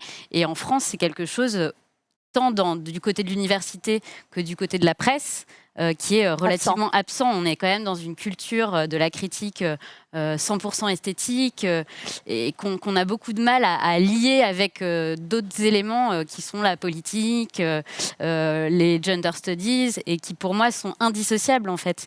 Et c'est quelque chose qui est, auquel la critique française de mon point de vue est très réticente et on l'observe d'ailleurs avec la sortie de votre livre, c'est que on en parle, en tout cas nous on en parle énormément entre nous, on est ravis que ce livre sorte et en même temps on sent qu'il y a une forme de réticence de la part de certains critiques qui se disent oulala on vient mettre le nez dans nos affaires et nos affaires ça consiste en fait plutôt à dire que le cinéma c'est de l'esthétique point et ça ne va pas au-delà. Le cinéma n'est pas politique, ce qui est absolument antinomique puisque la politique, tout est politique comme le dit très bien Adèle Haenel, tout est absolument politique et surtout la culture et surtout le cinéma. Et du coup, c'est intéressant de voir que finalement, ces réactions un peu réticentes, elles montrent bien qu'on est arrivé au bout de quelque chose et en même temps au moment où finalement on est peut-être prêt à entendre ça. Et il est temps que cette nouvelle manière d'envisager le monde, d'envisager le cinéma et d'envisager la critique arrive et qu'on puisse finalement enrichir notre manière aussi de percevoir les œuvres et de les envisager. C'est pas vraiment une question. Il y a beaucoup de choses à dire. Alors, déjà, évidemment, l'esthétique, c'est politique. Ça, c'est la base du cinéma. Donc, ça veut dire que quand on met en scène quelque chose, il y a un message derrière la mise en scène et que certaines personnes n'ont pas envie d'interroger ces messages-là, mais que ça conditionne notre inconscient et même notre conscient. Donc, forcément, les images ont un impact sur nous, spectateurs, spectatrices. Après, en France, il y a une vraie résistance au concept de genre. Qui est partout dans la société et pas que dans la critique et pas que dans le milieu du cinéma. Ce que j'essaye de montrer avec mon livre, c'est que je ne parle que d'esthétique en fait. Je ne parle que de mise en scène, je ne parle que de la manière dont on filme les corps et je n'impose pas quelque chose au film, je regarde ce que les films me racontent à moi. Donc ceux qui ne comprennent pas la démarche, je ne sais pas quoi leur dire. Je trouve ça dommage parce que c'est juste un nouveau regard sur des œuvres et je pense que c'est un regard qui ne peut faire qu'enrichir les choses puisque si ça provoque un débat et un dialogue, je trouve ça intéressant. Mais le fait qu'il y ait une telle résistance, ça raconte autre chose. Et je pense que ça raconte quelque chose d'intime, honnêtement, et je pense que ça raconte quelque chose de très personnel. Parce qu'à partir du moment où on commence à questionner comment on a construit notre regard et donc comment on a construit notre désir, on doit se remettre en question sur nos rapports aux autres et le rapport qu'on entretient soi-même avec le désir et l'esthétique du désir. Donc il faut remettre en question la domination. Et ça, c'est pas quelque chose de facile, c'est quelque chose de violent pour tous et pour toutes. Mais ce que j'essaye vraiment de montrer avec ce livre, c'est que ce travail de déconstruction, si on le fait, c'est quelque chose de positif parce qu'on découvre des nouveaux films, parce qu'on découvre des cinéastes qui ont disparu de nos histoires, parce qu'on découvre des images qui peuvent changer les vies et que c'est, au-delà de tout ça, c'est joyeux et c'est positif et que ça n'enlève rien à ceux qui ont encore envie de prendre du plaisir en regardant des agressions sexuelles, ça les regarde, mais de leur dire, regardez, il y a d'autres manières de filmer le sexe qui peut être aussi des manières extrêmement joyeuses et égalitaires et renouveler les codes. Et donc pour moi, tout ce qui est invention ne peut être que positif. Donc je pense que ceux qui sont en résistance, ça parle surtout d'eux, ça parle pas tellement de mon livre. On revient surtout à l'accusation de censure perpétuelle. C'est-à-dire qu'en fait, ceux qui veulent caricaturer un petit peu, par exemple, le livre d'Iris Brève vont dire que voilà, c'est une demande de censure, c'est de la moralisation. C'est pas du tout ça, justement. C'est en fait multiplier les points de vue et puis surtout revisiter des films, re-regarder des films. Moi, il y a des films que j'ai re-regardés parfois où je me suis dit, tiens, c'est marrant, il y a 10 ans, je l'avais pas du tout regardé comme ça. Et ça, je trouve que c'est un travail intéressant de re-regarder des films en voyant d'autres choses. Est-ce que ça veut dire qu'on censure, qu'on dit qu'on ne doit plus le faire ? Non, mais il faut être conscient en fait de ce qu'on regarde et comment on le regarde et comment ça a été filmé, comment ça pourrait être filmé autrement. Et moi, je trouve que c'est un débat passionnant. Donc, en fait, ceux et celles qui ne veulent pas entendre ça, c'est de fermer un débat, c'est de ne pas vouloir avoir ces débats, de ne pas vouloir voir d'autres regards. Mais finalement, ça appuie sur l'importance de la question. Oui. Le fait qu'il y ait en général des réactions un peu réticentes, un peu crispées, finalement, ça met le doigt sur quelque chose aussi.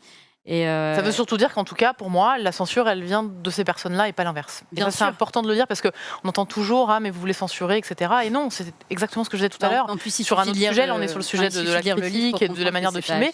Mais pour moi, justement, là, on demande une multiplicité de regards et de manières de filmer. On redécouvre des choses et c'est pas du tout une dynamique de censure. Et ceux qui veulent voir de la censure, c'est parce qu'ils n'ont pas envie d'avoir ces débats-là. Ils ne veulent pas ouvrir ces débats-là. Et on parlera après des critiques de cinéma, une partie du monde de la critique du cinéma, mais moi je découvre un petit peu ceux qui veulent réduire ça à de la demande de censure, alors que ce n'est pas du tout de la demande de censure, justement. À partir du moment où il y a un point de vue nouveau qui émerge, alors nouveau, si c'est les années 70, c'est pas si nouveau que ça, mais en tout cas, à partir du moment où ce point de vue est mis en avant, on peut faire le choix de l'occulter ou on peut faire le choix de le considérer. Mais à partir du moment où on peut pas rester dans une neutralité. Et c'est vrai que de faire le choix de faire l'autruche, entre guillemets, de refuser d'écouter qu'il y a une autre possibilité, en tout cas, c'est aussi un choix, comme vous disiez, et politique et moral, en l'occurrence. C'est-à-dire qu'on fait le choix de refuser d'écouter qu'une autre voie est possible. Ou alors on peut considérer qu'elle existe et à partir de là, créer à partir de ça. Ce qui est en l'occurrence encore une autre échelle. Mais il y a une question qui a beaucoup animé le chat parce qu'elle revient beaucoup, c'est sur le choix d'appeler ça male gaze et female gaze. Beaucoup de gens disent mais pourquoi c'est forcément male égale objectifié égale voyeur et les femmes seraient... Oui. Est-ce qu'il ne fallait pas choisir d'autres mots ? Alors moi j'essaye d'être dans la continuité de l'essai de Laura Mulvey. Et pourquoi est-ce qu'elle a choisi le regard masculin, donc le male gaze ? C'est que c'est 90% des films, en fait, c'est absolument partout, tout le temps. Et elle, quand elle écrit son article, elle se base sur le cinéma hollywoodien des années 50 qu'elle analyse. Et c'est vrai que moi, j'ai regardé beaucoup de films. Et dans la plupart des cas, même dans les films parfois qui sont féministes, quand on voit le héros qui commence à désirer le personnage féminin, il va être filmé de manière différente. Tout d'un coup, on a l'irruption du male gaze. Et pourquoi est-ce qu'on appelle ça le male gaze ? C'est parce que nous, spectateurs, spectatrices, on s'identifie au regard du héros masculin. C'est-à-dire que la caméra décide toujours d'être le relais du héros et pas du personnage féminin. C'est pour ça qu'on appelle ça le regard masculin. C'est parce que c'est qui regarde dans l'action et la plupart du temps, la personne qui regarde, c'est l'homme dans les films. Au moins, ça clarifie. Ouais. Oui, moi je voulais revenir sur une chose dont vous parliez, c'est peut-être pour redonner un peu de joie, parce que je sais que c'est un terme que vous utilisez beaucoup et que j'apprécie énormément, c'est comment le spectateur doit se sentir concerné, parce que c'est des spectateurs qui sont peut-être réfractaires à tout ça. Ce que je peux comprendre, je fais une petite parenthèse, c'est que le cinéma, c'est avant tout, on est un peu voyeur quand on regarde un film. Enfin, c'est un peu toutes les théories du cinéma, c'est la scopophilie, c'est le plaisir de voir, le plaisir d'être voyeur. Donc ça remet un petit peu en question les bases même de notre manière de voir les films et voilà. Donc, déjà, moi je pense que c'est peut-être pour ça que ça énerve un petit peu ou que ça bouleverse un peu. Pour revenir dans quelque chose d'un peu plus positif, justement, c'est quel rapport crée ce female gaze avec le spectateur ? Est-ce que vous pourriez nous en parler ? Parce que vous dites que notamment il crée de l'égalité avec le spectateur, il crée de l'adresse au spectateur. Et j'ai une autre question, mais je me permets tout de suite, pardon si ça fait un peu beaucoup, c'est que sur Portrait de la jeune fille en feu, qui est donc un film de female gaze, beaucoup ont parlé de froideur, notamment dans la réception critique française, on parlait de se sentir à distance justement des personnages. Donc comment vous expliquez à la fois que le female gaze soit quelque chose qui essaye de créer une connivence avec le spectateur, de dire voilà, je suis avec toi, je te regarde, je te souris, je te fais rire, et en même temps cette impression de froideur qu'on peut ressentir, que certains ont ressenti en voyant Portrait de la jeune fille en feu? Je pense que certains qui ont ressenti cette froideur, c'est parce que c'est tellement nouveau qu'on n'a pas l'habitude. Et c'est pas grave de ressentir de la froideur. Et ça veut pas dire qu'ils sont... Enfin, j'ai envie de leur dire, revoyez-le. Que ça fait partie d'une éducation en fait aux images, et on s'habitue tellement à voir des films d'une certaine façon que parfois on est un peu décontenancé quand c'est pas les codes auxquels on s'est habitué. Donc quand on a un film avec 2 héroïnes lesbiennes, on a tellement l'habitude d'avoir des grandes scènes de sexe lesbien qu'on se dit on attend la scène, et elle vient pas. Et donc, qu'est-ce qui se passe ? On a tous nos codes, et donc quand on est déçu parce qu'un film ne va pas dans le sens des codes auxquels on est habitué depuis toujours, tout d'un coup, il y a un manque. Et il faut aller au-delà de ce manque et de se dire qu'est-ce qui est proposé à la place ? Parce qu'il y a beaucoup de choses qui sont proposées à la place par ce film. Et donc, oui, vous pourrez toujours être dans la position du voyeur qui va voir son film et qui prend du plaisir à être dans cette position-là. Ça existera toujours, et ces films-là existeront toujours. Mais ce qui est cool, c'est qu'on peut aussi aller voir des films et ne pas être dans cette position de voyeur. Et donc, vous parlez du film de Céline Sciamma. Par exemple, dans le film de Céline Sciamma, à la fin du film, il y a un homme qui réapparaît. Ce plan-là, pour qui est-ce qu'il est ? Il n'est pas pour les personnages à l'intérieur du film, il est pour vous dans la salle. C'est un clin d'œil à vous. Et du coup, si vous le recevez, vous allez vous mettre à rire. Et ça, c'est joyeux, parce que tout d'un coup, c'est une dialectique, c'est un dialogue qui s'installe entre le ou la cinéaste et son public. C'est dire, je crée et je pense à vous. Je fais ça pour vous. Et nous sommes à égalité dans cet échange. Et ça change beaucoup de choses, parce que la plupart des cinéastes, quand on voit leurs films, parfois on peut avoir une impression de surplomb, comme s'ils nous prenaient un peu de haut. Et les films qui génèrent du female gaze ne font pas ça. Ils s'adressent tout le temps à nous et ils nous ramènent dans l'action. Et je parle d'une série qui s'appelle Fleabag, par exemple, qui utilise beaucoup l'adresse directe à la caméra. C'est-à-dire que l'héroïne regarde dans la caméra et nous parle à nous. Et ça crée un lien. Et c'est très joyeux. Et je trouve ça passionnant parce que c'est des nouvelles manières de raconter des histoires qui prennent en compte le fait qu'elles sont regardées. Et vous voyez, cette dynamique-là de savoir qu'on est tous en train de se regarder, ça crée de l'humour souvent et ça crée des images assez drôles et inédites. Et donc on peut se réjouir de ça. Il y a des questions sur le chat de votre regard sur Abdelatif Kechiche. Il fallait qu'on en parle, parce que c'est vrai que d'ailleurs lui au départ il ironisait sur ces termes. La première fois dans une interview, je crois aux Inrecuptibles, on lui disait male gaze, il disait merguez, je comprends pas. Enfin voilà. C'est aussi une vanne qui revient dans le chat. Merguez, Chipola. Non, mais déjà le fait d'entendre merguez à la place de male gaze, je pense que c'est une analyse psychanalytique intéressante. Après, pour Keshish, ce qui est important, je pense, c'est de se dire que quand je parle de male gaze et de female gaze, je pars toujours d'un film et pas d'un nom et pas d'un cinéaste. Un cinéaste peut décider de faire des films male gaze, puis female gaze. Enfin, il faut réfléchir à des films en particulier. Donc, pour le cas de Keshish, si on pense à ses derniers films, donc Mektoub My Love et le deuxième volet que moi j'ai pu voir à Cannes, là, on est, dans une manière de filmer le corps des femmes qui va se faire qu'à travers l'objectification des corps des femmes. Donc, il dit qu'il adore filmer des femmes comme des gros culs. Donc ça, c'est sa liberté d'expression et ça existe. Par contre, ce qui m'interroge, c'est dans la réception critique, c'est que personne ne se pose la question de « tiens, le corps des hommes n'est pas filmé comme le corps des femmes ». Donc, qu'est-ce que ça veut dire pour nous, spectateurs, spectatrices ? Ça veut dire que quand on regarde le film, on a l'impression que les femmes sont des objets sexuels qu'on peut prendre, mais que les hommes, eux, sont vertueux, sont les artistes et ils ne sont pas filmés de la même manière. Et du coup, c'est l'asymétrie dans la manière de filmer les corps qui produit un message qui est qu'il y a une différence entre les hommes et les femmes et une différence de désir. Donc voilà, je pense qu'il faut qu'on s'interroge sur, en tout cas qu'on puisse critiquer cet aspect-là quand on regarde la mise en scène de Keshish et de voir qu'il y a une différence de regard. Ou dans le premier volet de Mektoub My Love, quand Ophélie Beau est dans sa chambre et qu'elle se refesse sa couette, la caméra de Keshish est sur le lit d'Ophélie Beau. Donc c'est pas un autre personnage qui regarde le personnage d'Ophélie Beau. C'est-à-dire que Keshish nous dit « Moi, j'ai envie de me placer là pour filmer ses fesses. Parce que l'action, en fait, elle se situe au niveau de la tête. C'est-à-dire qu'il n'est pas en train de filmer la manière dont elle fait sa queue de cheval. Il est juste en train de filmer ses fesses parce qu'il les trouve jolies. Et évidemment qu'il a le droit de filmer ça comme ça. Mais il faut qu'on s'interroge sur qu'est-ce que ça raconte comme projet. Et aussi, pourquoi est-ce que ça n'arrive jamais que les hommes soient filmés de cette manière-là ? Parce que si on filmait des hommes comme ça pendant 2h30, je me demande quelles seraient les réactions.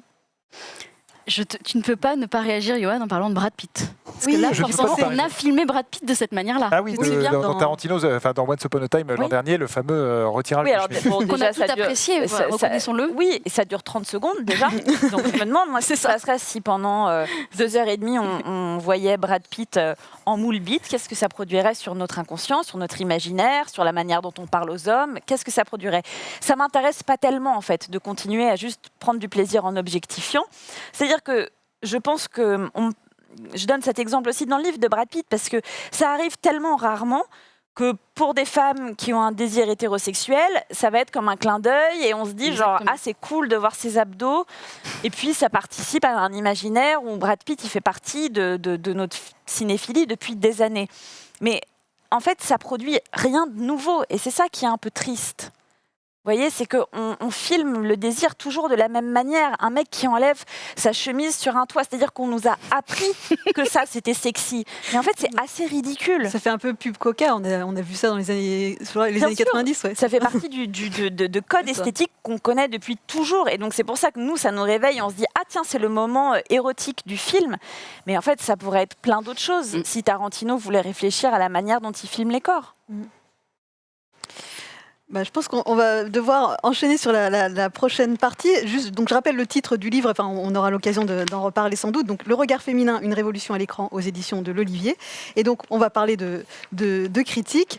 Donc, avant de te passer la parole, Léa, on va juste regarder un petit extrait de la série Stranger Things qui va un peu donner le ton de ce qu'on va aborder juste après.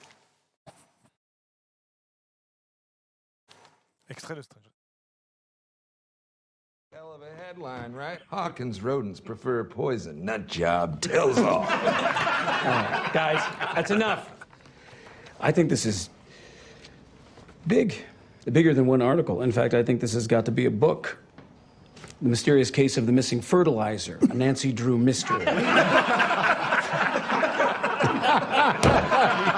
Next time a call comes in, do what you were hired for and let us know, yeah? We'll decide what's a real story and what's not. Okay.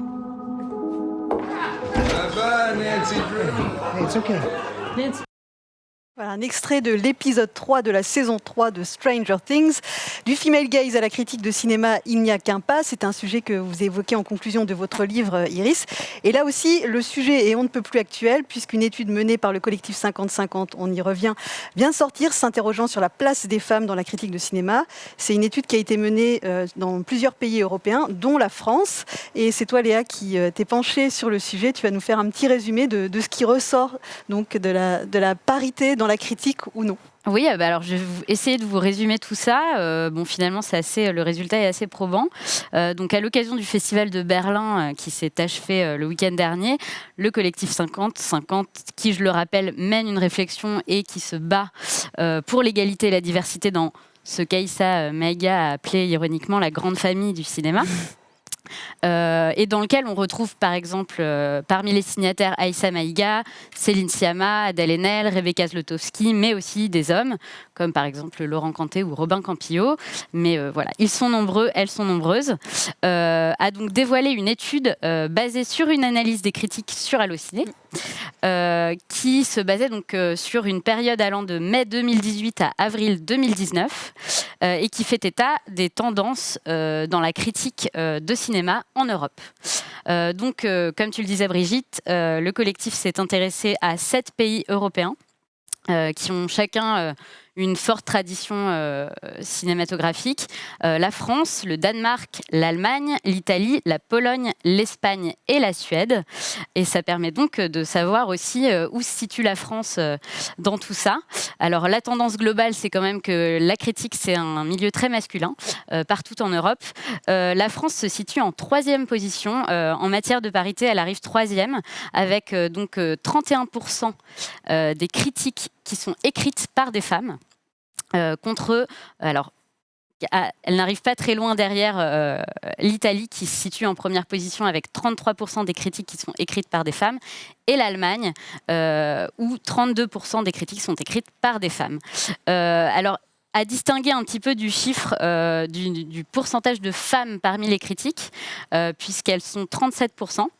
37% seulement, puisque si on compare avec les chiffres dans le journalisme, enfin en tout cas parmi les détenteurs de la carte de presse, il y a 47% de femmes, donc on est quand même beaucoup plus proche de la parité, selon l'Observatoire des métiers de la presse. Donc le constat est finalement sans appel. La critique est une profession indéniablement masculine. Et quelque chose qu'on remarque aussi, c'est que donc, globalement, beaucoup de critiques écrivent de manière occasionnelle. Souvent, c'est des journalistes qui écrivent pour d'autres sujets et qu'on va appeler pour écrire une critique de cinéma. Mais c'est surtout le cas pour les femmes, puisque 72% des femmes ont écrit moins de 12 critiques dans l'année, contre seulement 68% chez les hommes. Et en moyenne, les femmes écrivent moins de critiques que les hommes, avec, pour vous donner un chiffre, 14,3 critiques dans l'année pour les femmes, contre 16,4 critiques dans l'année pour les hommes. Et troisième chose qu'on peut constater, c'est que parmi les titres un peu prestigieux, si on peut dire, c'est-à-dire les titres généralistes, les titres culture, ou les titres carrément spécialisés en cinéma, là on constate qu'il y a beaucoup plus de critiques hommes quand, tandis que parmi les titres télé et les titres qu'on considère comme des titres féminins, là on retrouve bizarrement une majorité de critiques femmes. Et concernant le genre des films critiqués, on constate que les films d'action, les thrillers et les drames, qui sont un peu considérés comme les genres nobles, entre guillemets, du cinéma, alors là, ces films-là sont vraisemblablement plus susceptibles d'être critiqués par des hommes. En revanche, petite note positive pour terminer ce petit compte-rendu, on constate que le genre du cinéaste, a priori, ne semble pas influer sur la note critique. Comment on explique ça alors qu'il y a beaucoup moins de femmes dans le milieu de la critique? Est-ce que c'est un milieu qu'on pourrait considérer comme fermé, ou c'est peut-être au niveau des études où c'est moins ouvert? Ah non, c'est très simple. Tout ce qui est féminin dans notre société a moins de valeur. Donc, on voit très bien qu'il y a 50% de femmes qui ont envie d'être journalistes et d'écrire.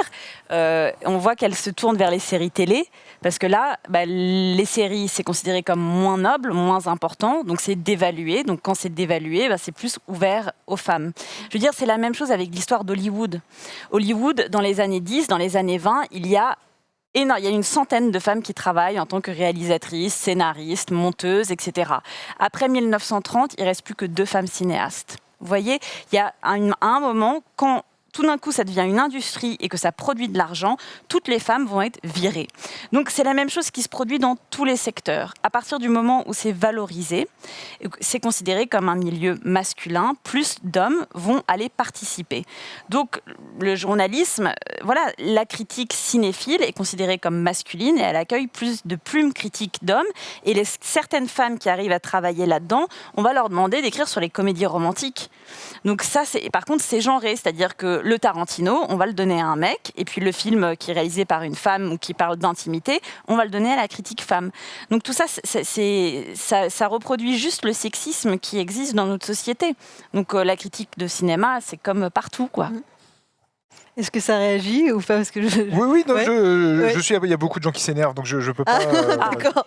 Mais c'est pas grave, tout va bien. Mais du coup, peut-être, je vais devancer une question qui va arriver. C'est pourquoi on se pose cette question? Pourquoi c'est important finalement qu'il y ait autant de femmes que d'hommes qui exercent dans le domaine de la critique? Parce qu'on a besoin d'égalité. Donc, c'est-à-dire que si 50% de femmes ou d'hommes ont envie de faire un métier, ce serait bien que ce soit représenté. Donc, c'est la même chose dans les écoles de cinéma. On est à 51% de femmes qui veulent devenir réalisatrices dans les écoles de cinéma en Europe. Et en France, on tombe à 23% après. Donc en sortant de l'école, ça veut dire que y en a plein qui disparaissent et qui n'arrivent pas à réaliser leur premier film. C'est-à-dire que les femmes ont autant envie d'exercer ces métiers, c'est pas parce qu'elles sont moins fortes, c'est parce qu'il y a une discrimination liée à leur genre. Donc c'est problématique parce que, encore une fois, ça reproduit des systèmes de domination qui sont très importants. Et l'image qu'on a vue là de Stranger Things, est-ce que ça vous a rappelé des choses? Est-ce que donc vous-même qui êtes critique, vous avez vécu ces situations où c'était un peu compliqué de s'imposer dans une moi, pièce? personnellement, j'ai jamais fait partie d'une rédaction. J'ai toujours écrit comme pigiste, donc de manière indépendante. Donc j'ai jamais ressenti d'exclusion dans les médias où j'ai pu travailler. Mais évidemment que je connais beaucoup de collègues féminines qui ont le syndrome de l'imposteur ou qui n'osent pas s'exprimer quand c'est un film important, qui ont du mal parfois à exister au sein de rédactions qui sont extrêmement masculines, mais c'est dans tous les métiers pareil, malheureusement.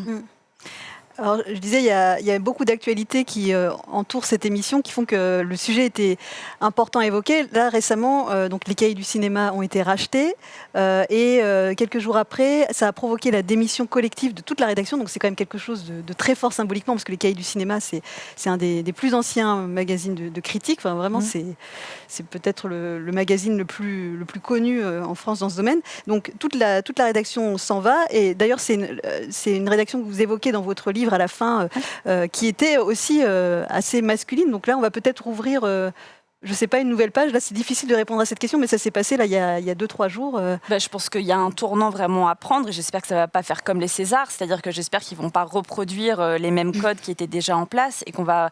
Donc les personnes qui sont maintenant détenteurs des Cahiers du cinéma, c'est une vingtaine de cinéphiles, dont 18 hommes.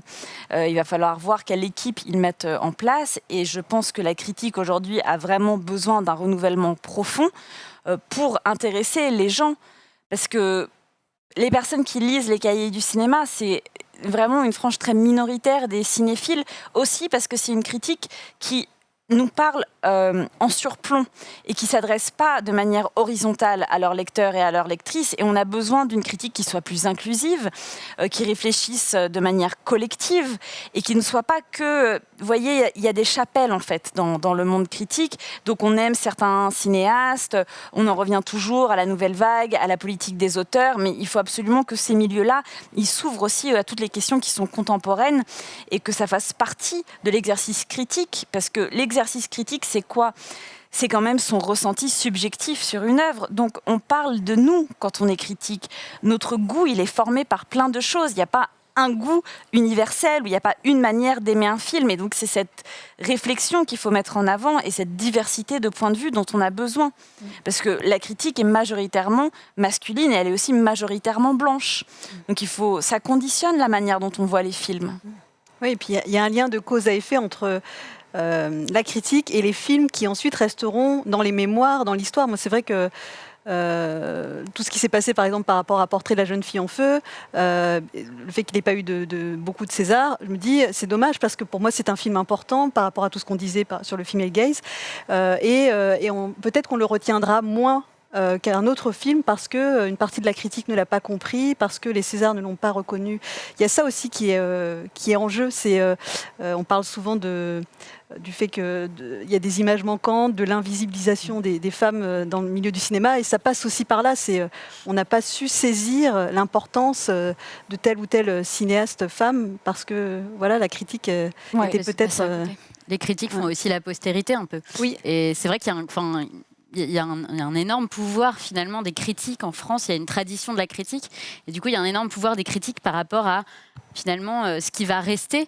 Et je pense qu'il n'y a rien d'immuable et je pense qu'on pourra toujours réécrire l'histoire. Mais c'est vrai que là, avec les Cahiers du cinéma, par exemple, on est un peu à un moment charnière où on se dit finalement, c'est peut-être le moment de s'engouffrer dans la brèche pour donner la parole à un autre type de critique et à d'autres personnes qui pourront construire un regard différent et nous laisser peut-être une trace aussi différente. et l'envie de garder en mémoire des œuvres différentes. Ça, c'est une question importante. Qui écrit l'histoire et qui valorise les films? Et quels films sont valorisés? Je veux dire, pour Portrait de la jeune fille en feu, c'est pas grave parce que le reste du monde a compris le film, l'a reçu, et le film est énormément vu aux États-Unis. Donc ça raconte quelque chose de notre pays et de la résistance de notre pays à certaines œuvres. Mais ça va prendre des années, en fait. C'est des automatismes qui se mettent en place. Et il faut se poser la question de qui sont les personnes qui décident de qu'est-ce que c'est qu'un bon film. Et je pense que les spectateurs, les spectatrices doivent aussi se sentir inclus dans ces débats critiques. J'ajouterais quelque chose, c'est peut-être un peu pour répondre au chat, parce que le chat pense qu'on a été pris en otage de ce plateau. Donc non, mais parlez, je vous en prie. Non, mais je précise, les gens s'inquiètent pour nous. Donc tout va bien. Ils sont consentants. Après, on a prévu de les torturer. Tout à fait. Non, mais c'était pour ajouter quelque chose à ce que vous disiez, mais pour donner un exemple justement d'un point de vue masculin. Pourquoi c'est important ce qu'on est en train de dire? Il y a un film qui va sortir, on en reparlera, qui s'appelle Be Natural, qui est un documentaire sur Alice Guy, dont personnellement je n'avais jamais entendu parler. Voilà. Et en fait, quand on découvre le film, j'étais hyper ému. Moi, j'avais les larmes aux yeux, parce que c'est quelqu'un qui a fait un travail pour dire, en fait, on vous a appris depuis que vous êtes tout petit que c'est les frères Lumière qui ont inventé le cinéma. Et ben non, en fait, il y a cette femme qui a été la première cinéaste, pas la première cinéaste, la première cinéaste tout court. C'est-à-dire qu'elle a inventé la fiction au cinéma. Et je n'avais jamais entendu son nom. Et pour moi, c'était les frères Lumière, Gaumont, Pathé, etc. Méliès, etc. voilà. Et en fait, c'est ça ce qu'on dit, c'est-à-dire qu'il y a des gens qui ont effacé ces gens-là des mémoires. Et en fait, si on remet un tout petit peu d'équilibre, on ne dit pas qu'il faut effacer nous ou tuer les hommes, on veut juste rééquilibrer pour qu'il y ait une histoire collective qui soit à peu près et que penser ça, c'est pas un truc comme femme. C'est pas grave, oui. C'est que beaucoup d'hommes peuvent dire ça et beaucoup de femmes peuvent être en désaccord avec ça. Enfin bon, voilà, c'est pas un débat qui est genré. C'est-à-dire qu'aujourd'hui, je crois que n'importe qui peut dire que oui, le monde de la critique du cinéma, le monde du cinéma et beaucoup d'autres secteurs ne sont pas assez paritaires, ne sont pas assez divers, ne sont pas assez représentatifs de toute la société. Et c'est pas que le cinéma, et c'est pas que le monde du cinéma, mais ce sont des lieux de pouvoir qui produisent les images que voient les gens, et on en parle depuis tout à l'heure. Donc je crois que c'est pas, y a pas à dire, il y a deux hommes là sur le plateau qui sont pris en otage, c'est pas du tout. Mais pourquoi on peut penser ça en étant un homme, ou on peut ne pas penser ça en étant une femme, on peut être contre ces débats en étant une femme, enfin bon, mais c'est un débat qui est intéressant, en tout cas, de dire que ce monde-là, il représente pas toute la société. Et on parle de la parité, mais encore une fois, il y a les questions de diversité, de représentation, là aussi, de la société, de toute la société. Et j'ajouterais, parce que c'est des questions qu'on se pose aussi sur le plateau de notre émission, parce que c'est dans Karine, ils disent Allociné, ils donnent chaque fois des leçons, machin, etc. Et c'est des questions qu'on se pose depuis le début de la saison, en disant on a peut-être un plateau trop masculin aussi. En tout cas, pas égal. Enfin, voilà. Et c'est des questions qu'on se pose et il faut savoir se remettre en question. Voilà. Oui, on a renversé la proportion. C'est vrai que toutes les semaines. Nous, maintenant, on revient toutes les semaines. Ça y est, moi je suis bien là. Le paradoxe que je relève par rapport aux réactions que tu as pu nous remonter, Johan, c'est que tout à l'heure, on nous a reproché d'être tous d'accord autour de la table. Et qu'il n'y ait pas quelqu'un pour faire le contre-pouvoir entre guillemets. Et là, on nous dit que on serait tous, comment dire, je m'embrouille avec tout ça. Oui, voilà, comme quoi on peut avoir effectivement être des hommes et des femmes à défendre effectivement des points de vue où, malgré tout, avec des sensibilités différentes, mais qui se retrouvent sur quand même une réflexion en l'occurrence. Par ailleurs, j'espère quand même que l'égalité homme-femme ou que la représentation des hommes et des femmes, des personnes blanches et non blanches, que tout ça, c'est quand même en fait un sujet assez consensuel, j'espère. Que quand on parle de la lutte contre les violences sexuelles et sexistes, j'espère quand même que c'est un sujet... c'est pas pour ou contre les violences sexuelles, vous voyez. On est bien d'accord. Non, mais il faut le dire aux gens qui nous regardent, que là-dessus, oui, pour la pluralité du débat, mais il ne faut pas non plus dans des questions absurdes, le racisme pour ou contre, les violences sexuelles pour ou contre. Donc voilà, je voudrais juste rappeler ça quand même. Et puis pour le coup, pour revenir à Alice Guy, ça ce sont des faits. C'est-à-dire que ce n'est pas des opinions, il n'y a pas à avoir de détracteurs. C'est-à-dire qu'il y a une femme cinéaste qui a existé, on a les images, on a les films, elle existe, elle a fait ça. Et on a effacé son œuvre parce qu'elle était une femme, on a ses mémoires. Donc tout ça est écrit noir sur blanc, les films existent, ces images, elles nous émeuvent. Regardez Alice Guy, c'est génial, c'est plein d'humour, elle s'adresse à nous tout le temps. Donc, vous voyez, là, en fait, c'est ça la censure. C'est pas Polanski, c'est Alice Guy la censure. Pourquoi est-ce que tout le monde ne connaît pas le nom d'Alice Guy ? Pourquoi est-ce qu'elle n'est pas enseignée ? Pourquoi est-ce que vous, qui vous intéressez au cinéma et aux images, alors que vous faites cette démarche-là, vous n'avez jamais entendu parler d'elle ? Vous voyez, la censure, elle est du côté de ça. Et c'est très, très grave. parce que du coup, on loupe plein de choses. Parce que découvrir le cinéma d'Alice Guy, c'est plein d'émotions et c'est très, très joyeux, encore une fois. Alors que voilà, vous avez le choix entre quelqu'un qui va parler d'une femme enceinte qui adore mettre des objets phalliques dans sa bouche, ça c'est Alice Guy, puis vous avez des mecs qui veulent filmer des trains. Donc vous avez envie de voir quoi ? Vous pouvez voir les deux, mais en tout cas ça existe aussi et personne ne vous l'a dit. Donc allez regarder Madame a ses envies si l'arrivée en train en gare de la Ciotat existe aussi. Vous voyez, on va pas vous enlever les frères Lumière, mais c'est juste de vous dire qu'à la même époque, il y avait quelqu'un qui racontait un truc totalement différent et que c'était très subversif et que c'était plein d'humour. Il s'agit d'additionner et pas de soustraire. Exactement. Moi, ce que Et pas de censurer. Voilà, et moi, ce que j'aimerais comprendre, c'est pourquoi est-ce que quand vous voyez des hommes en plateau qui écoutent, pourquoi est-ce que vous avez le sentiment qu'ils sont pris en otage ? Voilà. Pardon. C'est une bonne remarque aussi. Alors, les critiques, ce sont aussi les personnes qui parfois posent les questions en interview. Enfin, chez Allociné, c'est un peu particulier parce qu'on est journaliste cinéma, mais on n'est pas critique. Mais on a retrouvé une séquence qui va un peu illustrer aussi ce débat sur pourquoi c'est important d'avoir une parité dans la critique et dans le journalisme de cinéma. C'est donc une interview de Scarlett Johansson où les questions sont très orientées. Donc je pense qu'en régie, on va pouvoir envoyer ça. Et alors, ça n'est pas sous-titré, mais on vous donnera ensuite une petite traduction de ce qui se dit. Undergarments. You're like the fifth person that's asked me that. Because what is going on? Since when did people start asking each other in interviews about their underwear? No, because it is such a skin tight. Here's why. I'll leave it up to your imagination. Oh, see? Okay? Is that whatever you feel like I should be wearing or not wearing under that costume? This is not a. Is what I. Is it inappropriate? To ask somebody what kind of underpants they.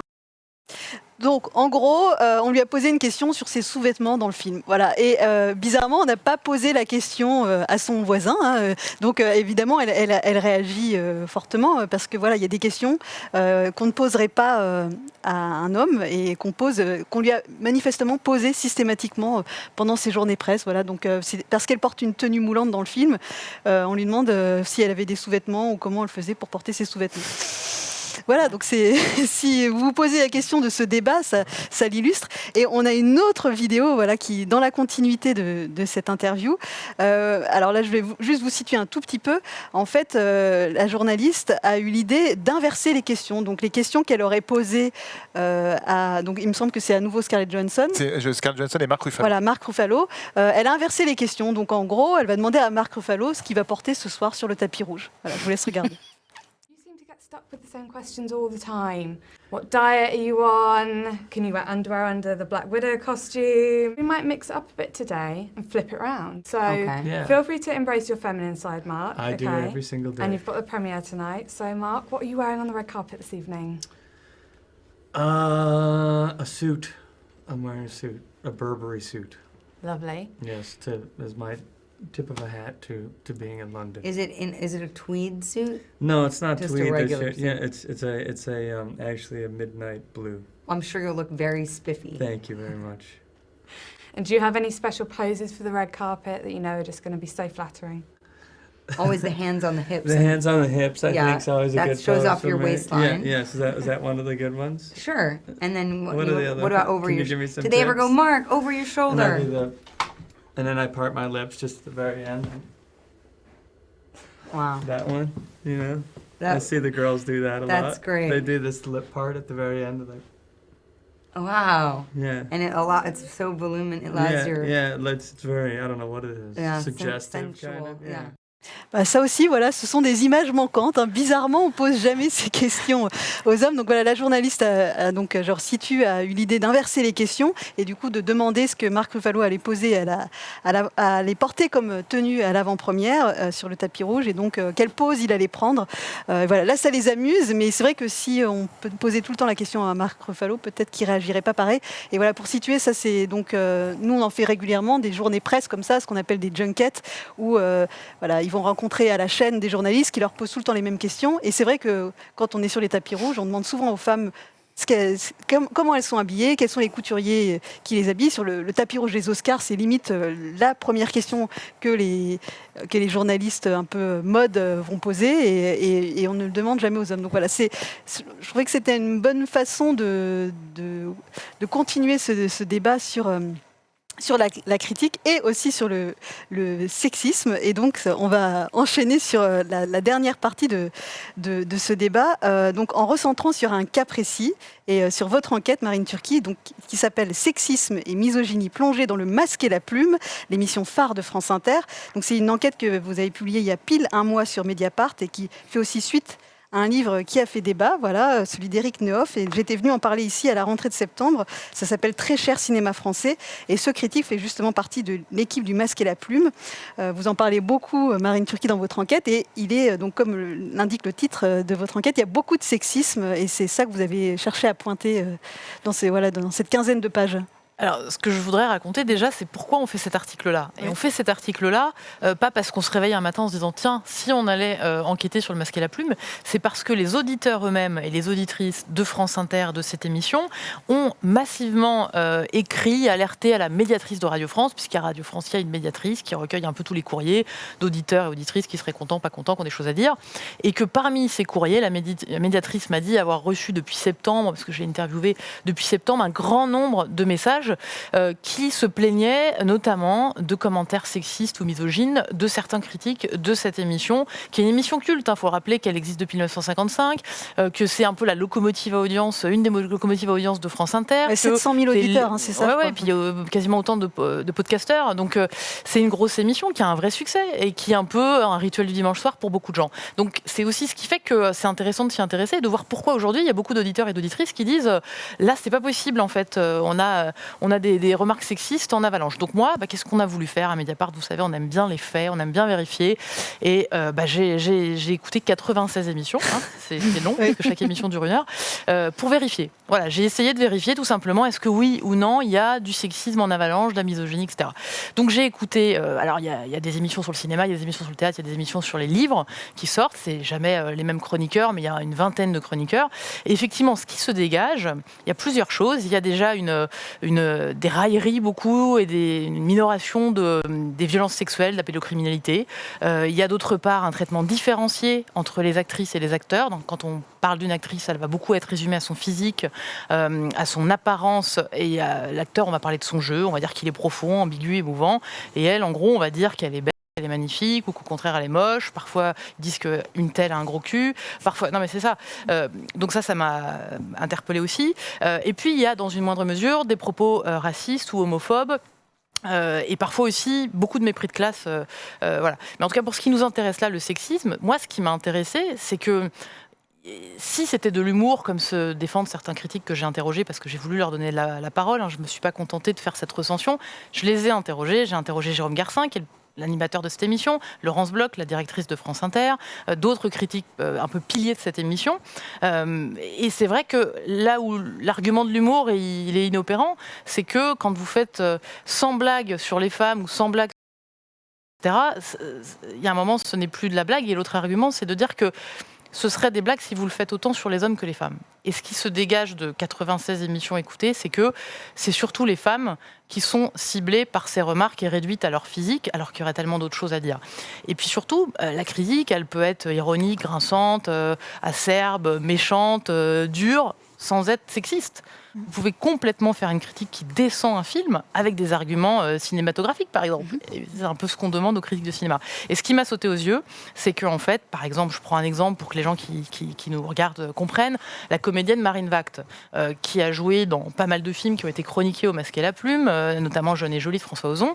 À chaque fois qu'il est question de son film et d'elle, à chaque fois, c'est combien elle prend pour la nuit, qu'est-ce qu'elle est belle, qu'est-ce qu'elle est belle, qu'est-ce qu'elle est bonne, etc. C'est ça, en fait, les commentaires. C'est ah bah oui, on peut douter, si on doutait de l'existence de Dieu. Voilà, c'est ce genre de commentaires permanents. Et vous n'avez pas ça sur des acteurs hommes. J'ai relevé très très peu d'exemples. Donc c'est ça qui m'a interpellée. Et donc j'ai voulu faire cette recension avec le contexte. J'ai pas sorti du contexte des morceaux de phrases. J'ai mis le contexte et j'ai mis aussi quand parfois les critiques se corrigeaient les uns les autres. Il y a par exemple un critique qui s'appelle Xavier Le Harper qui régulièrement corrige certains critiques en disant là là ce que tu as dit c'est raciste, là ce que tu as dit c'est misogyne. Donc vous voyez, il y a des gens qui sont quand même alertes, mais il y a aussi des gens qui parfois, de manière moins intentionnelle, plus inconsciente, vont eux-mêmes relayer des stéréotypes sexistes. Et pour vous dire que voilà, c'est un vrai travail d'éducation, de pédagogie à faire et qu'on n'est pas tous, personne n'est à l'abri de relayer un stéréotype raciste ou sexiste et que peut-être juste il faut faire un petit peu attention de ne pas toujours viser les mêmes. Et c'est vrai que les minorités ou les femmes, etc., se prennent en général ce type de propos et j'invite vraiment les gens à aller lire l'article pour aller voir par eux-mêmes. Parfois on a mis des petites pastilles sonores pour que les gens aient tout l'extrait. Je vous donne un exemple, il y avait un livre qui était chroniqué, celui de Catherine Pancol, qui traitait des violences conjugales, des femmes battues, et vous avez un chroniqueur qui dit, qui tourne en dérision le livre, qui moque le livre, qui le trouve ridicule, et puis qui dit que elles sont tellement bêtes, ces femmes battues dans le livre, qu'on est contente qu'elles soient battues. Il y a des réactions en plateau ce jour-là, mais ce chroniqueur va tranquillement pouvoir revenir et faire sa chronique comme si de rien n'était. Ça va déclencher 3 mois de courrier des auditeurs à l'époque, c'est il y a quelques années. Et voilà, on passe à autre chose et personne se dit que peut-être en fait c'est problématique de parler comme ça des violences faites aux femmes ou d'autres fois de la pédocriminalité ou d'autres fois des violences sexuelles en général. Donc il ne s'agit pas là non plus de censurer mais de s'interroger en fait. De s'interroger pourquoi à chaque fois il y a un flot de propos sexistes. Est-ce qu'on ne peut pas en fait parler d'un film, y compris descendre un film, sans être dans le propos misogyne ou sexiste. Il y a des femmes qui sont dans cette émission attaquées parce que femmes. Et puis il y a la manière dont se comportent aussi les chroniqueurs avec les femmes en plateau. Et là il y a beaucoup de choses à dire. On cite dans l'article des exemples où beaucoup de blagues graveleuses ou sexuelles vont être adressées à des femmes. Il y en a aussi aux hommes, mais la plupart du temps, ce sont des hommes qui eux-mêmes vont répondre avec des blagues graveleuses, vont être dans ce jeu-là. Mais il y a des chroniqueuses qui ne sont pas sur ce mode-là, qui sont sur un mode où vraiment elles viennent faire leur chronique, etc. et qui se prennent des propos à connotation sexuelle. Et donc ça, c'est vrai que ça interpelle.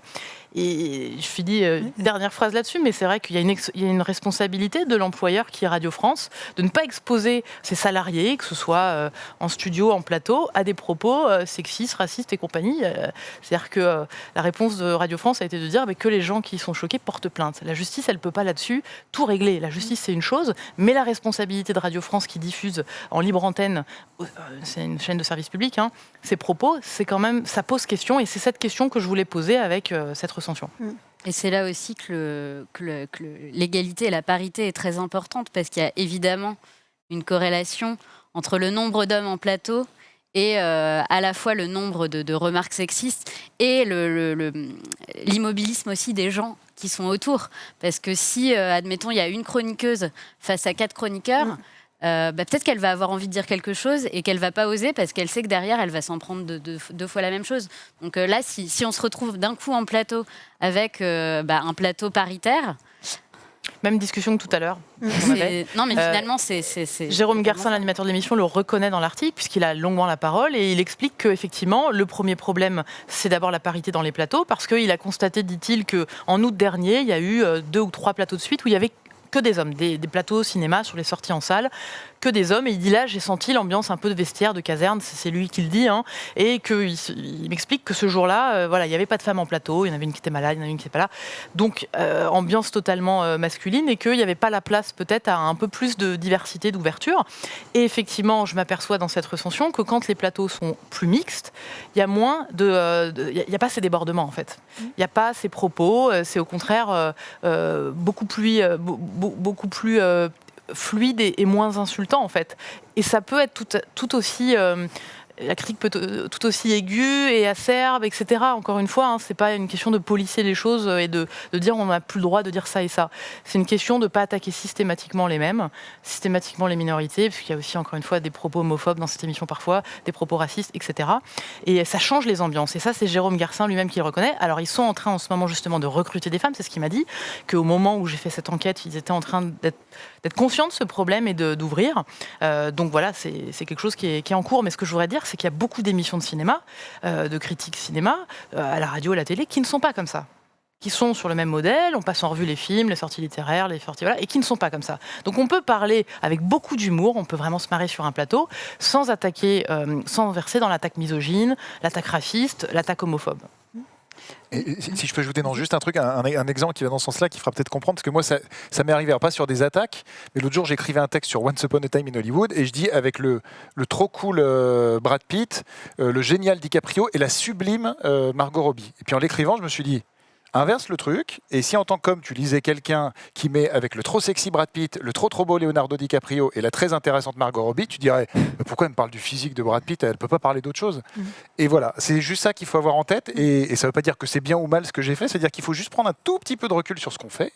Et voilà, on disait tout à l'heure, juste d'analyser par une autre grille de lecture, et d'un coup, il y a peut-être des choses qui s'éclairent, et c'est juste ça. Et donc, c'est pas forcément des attaques, c'est juste regarder les choses autrement.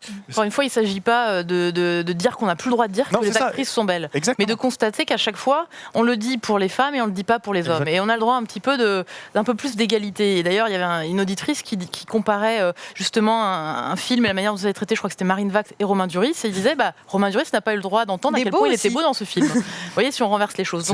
Donc l'argument de mon article là-dessus, c'était le traitement différencié entre les hommes et les femmes. Un peu plus d'égalité de traitement ferait pas de mal dans ces regards-là, parce que c'est vrai qu'on avait l'impression parfois que cette émission elle est coincée dans les années 50 en fait, et que parce que j'ai écouté des vieux masquer la plume pour me rendre compte s'il y avait une évolution ou pas, et il y a certaines émissions où il y a très peu d'évolution en fait. Après, et on s'aperçoit aujourd'hui avec les recrutements un peu nouveaux, un peu plus jeunes, un peu plus paritaires, que ça change des ambiances d'émissions. Voilà. C'est vrai que l'effet de groupe, moi, je me rappelle une comparaison. C'est-à-dire qu'on a des gens qui osent quand ils sont en groupe, et dès qu'on a la parité, forcément, on a quelqu'un en face de soi. Et là, forcément, il y a une retenue. Parce qu'on est quand même un groupe social avec des règles, etc. Et il y a beaucoup moins les gens sont beaucoup moins vindicatifs quand ils ont affaire face à face à la même personne. Et ça me rappelle exactement la façon dont les gens ont l'habitude d'utiliser les réseaux sociaux ou ce genre de choses, où on est caché derrière ou un pseudo ou un compte Twitter, ou etc. Et où je pense que beaucoup de sorties n'auraient pas lieu si c'était en face à face, en vis-à-vis. Et donc c'est vrai que casser l'effet de groupe pour assainir un petit peu les façons de faire, effectivement, je pense que ça ferait beaucoup de bien. Oui, je vous retrouve totalement là-dedans. Il y a parfois un effet de contamination dans cette émission, effectivement. C'est-à-dire qu'on sent que quand il y a certains éléments qui vont régulièrement faire ce type de ce qu'ils appellent des blagues, derrière, certains vont enchaîner alors que eux, peut-être pris individuellement, ne serait pas comme ça. Et il y a certains pour qui c'est tout à fait inconscient.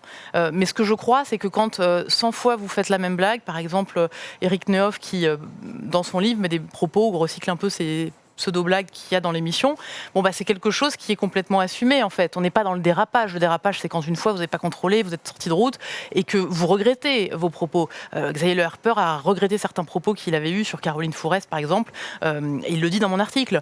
Eric Nehoff n'est pas dans le regret. C'est quelque chose qu'il assume, c'est sa vision politique, elle est dans un livre. C'est un personnage donc, aussi, presque. Donc voilà. Alors, c'est l'argument de Radio France de dire qu'on est dans un jeu de rôle, dans une émission. Mais le sexisme, c'est pas une opinion ou un jeu de rôle, c'est un délit. C'est sanctionné quand même dans le code pénal, dans le code du travail aussi, ce que je disais un petit peu tout à l'heure.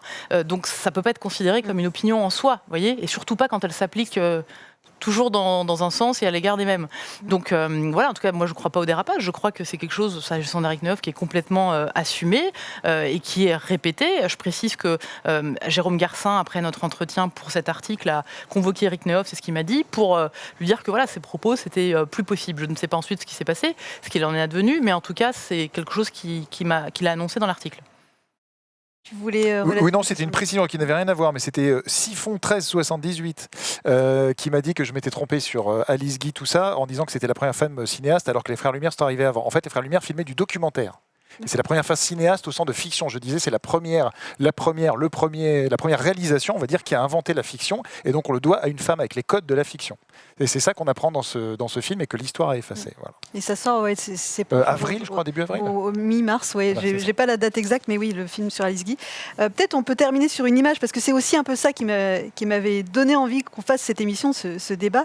C'est donc les images d'une fille facile, donc un film de Rebecca Zotowski qui est sorti à la fin de l'été. Et justement, il y avait eu une blague, voilà, entre guillemets, d'Eric Nehoff qui avait dit qu'on pouvait s'offrir Zaya pour une place de cinéma. Donc voilà, moi c'est en entendant cette phrase, j'avoue, que je me suis dit, il y a un problème avec cette émission et il y a un problème de sexisme dans la critique.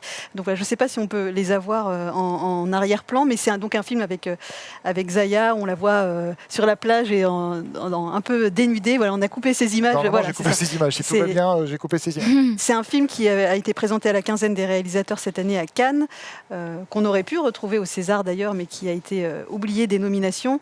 Et voilà, il a beaucoup fait parler parce que c'est le premier rôle principal pour Zaya, et donc ça a donné une émission particulièrement sexiste, on peut le dire, du Masque et la Plume. Et donc voilà, indirectement, c'est grâce à cette émission qu'on s'est retrouvés aujourd'hui pour parler de tout ça. Et voilà, j'espère que ça vous a intéressé, que vous avez appris des choses sur donc, le female gaze, le regard féminin, que vous regarderez peut-être un peu différemment les films, vous interrogerez sur les critiques que vous lisez, les interviews que vous voyez, est-ce qu'on pose les mêmes questions aux hommes et aux femmes. Donc je rappelle la sortie du livre Le regard féminin, une révolution à l'écran aux éditions de l'Olivier que vous signez Iris Bray. Vous êtes également l'autrice du livre Sex and the Série, également aux éditions de l'Olivier, et Marine Turki, journaliste à Mediapart, spécialiste des affaires de violences sexuelles et sexistes.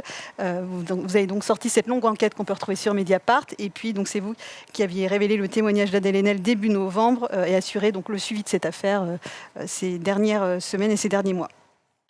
Et donc, on va pouvoir enchaîner sur les On va pouvoir enchaîner sur les sorties cinéma. Juste avant, voilà, je voulais m'adresser au chat qui regrettait qu'il n'y ait pas eu un vrai débat. Alors, effectivement, il y a eu beaucoup de choses dans le chat, justement. Je n'ai pas pu tout reprendre, mais il y a eu des fois des propos évidemment très agressifs. Donc, peut-être que si on a ce débat, on mettra un contradicteur physique en plateau. Là, parce que globalement, on est à peu près tous d'accord, et surtout sur la bienveillance vers laquelle il faut aller.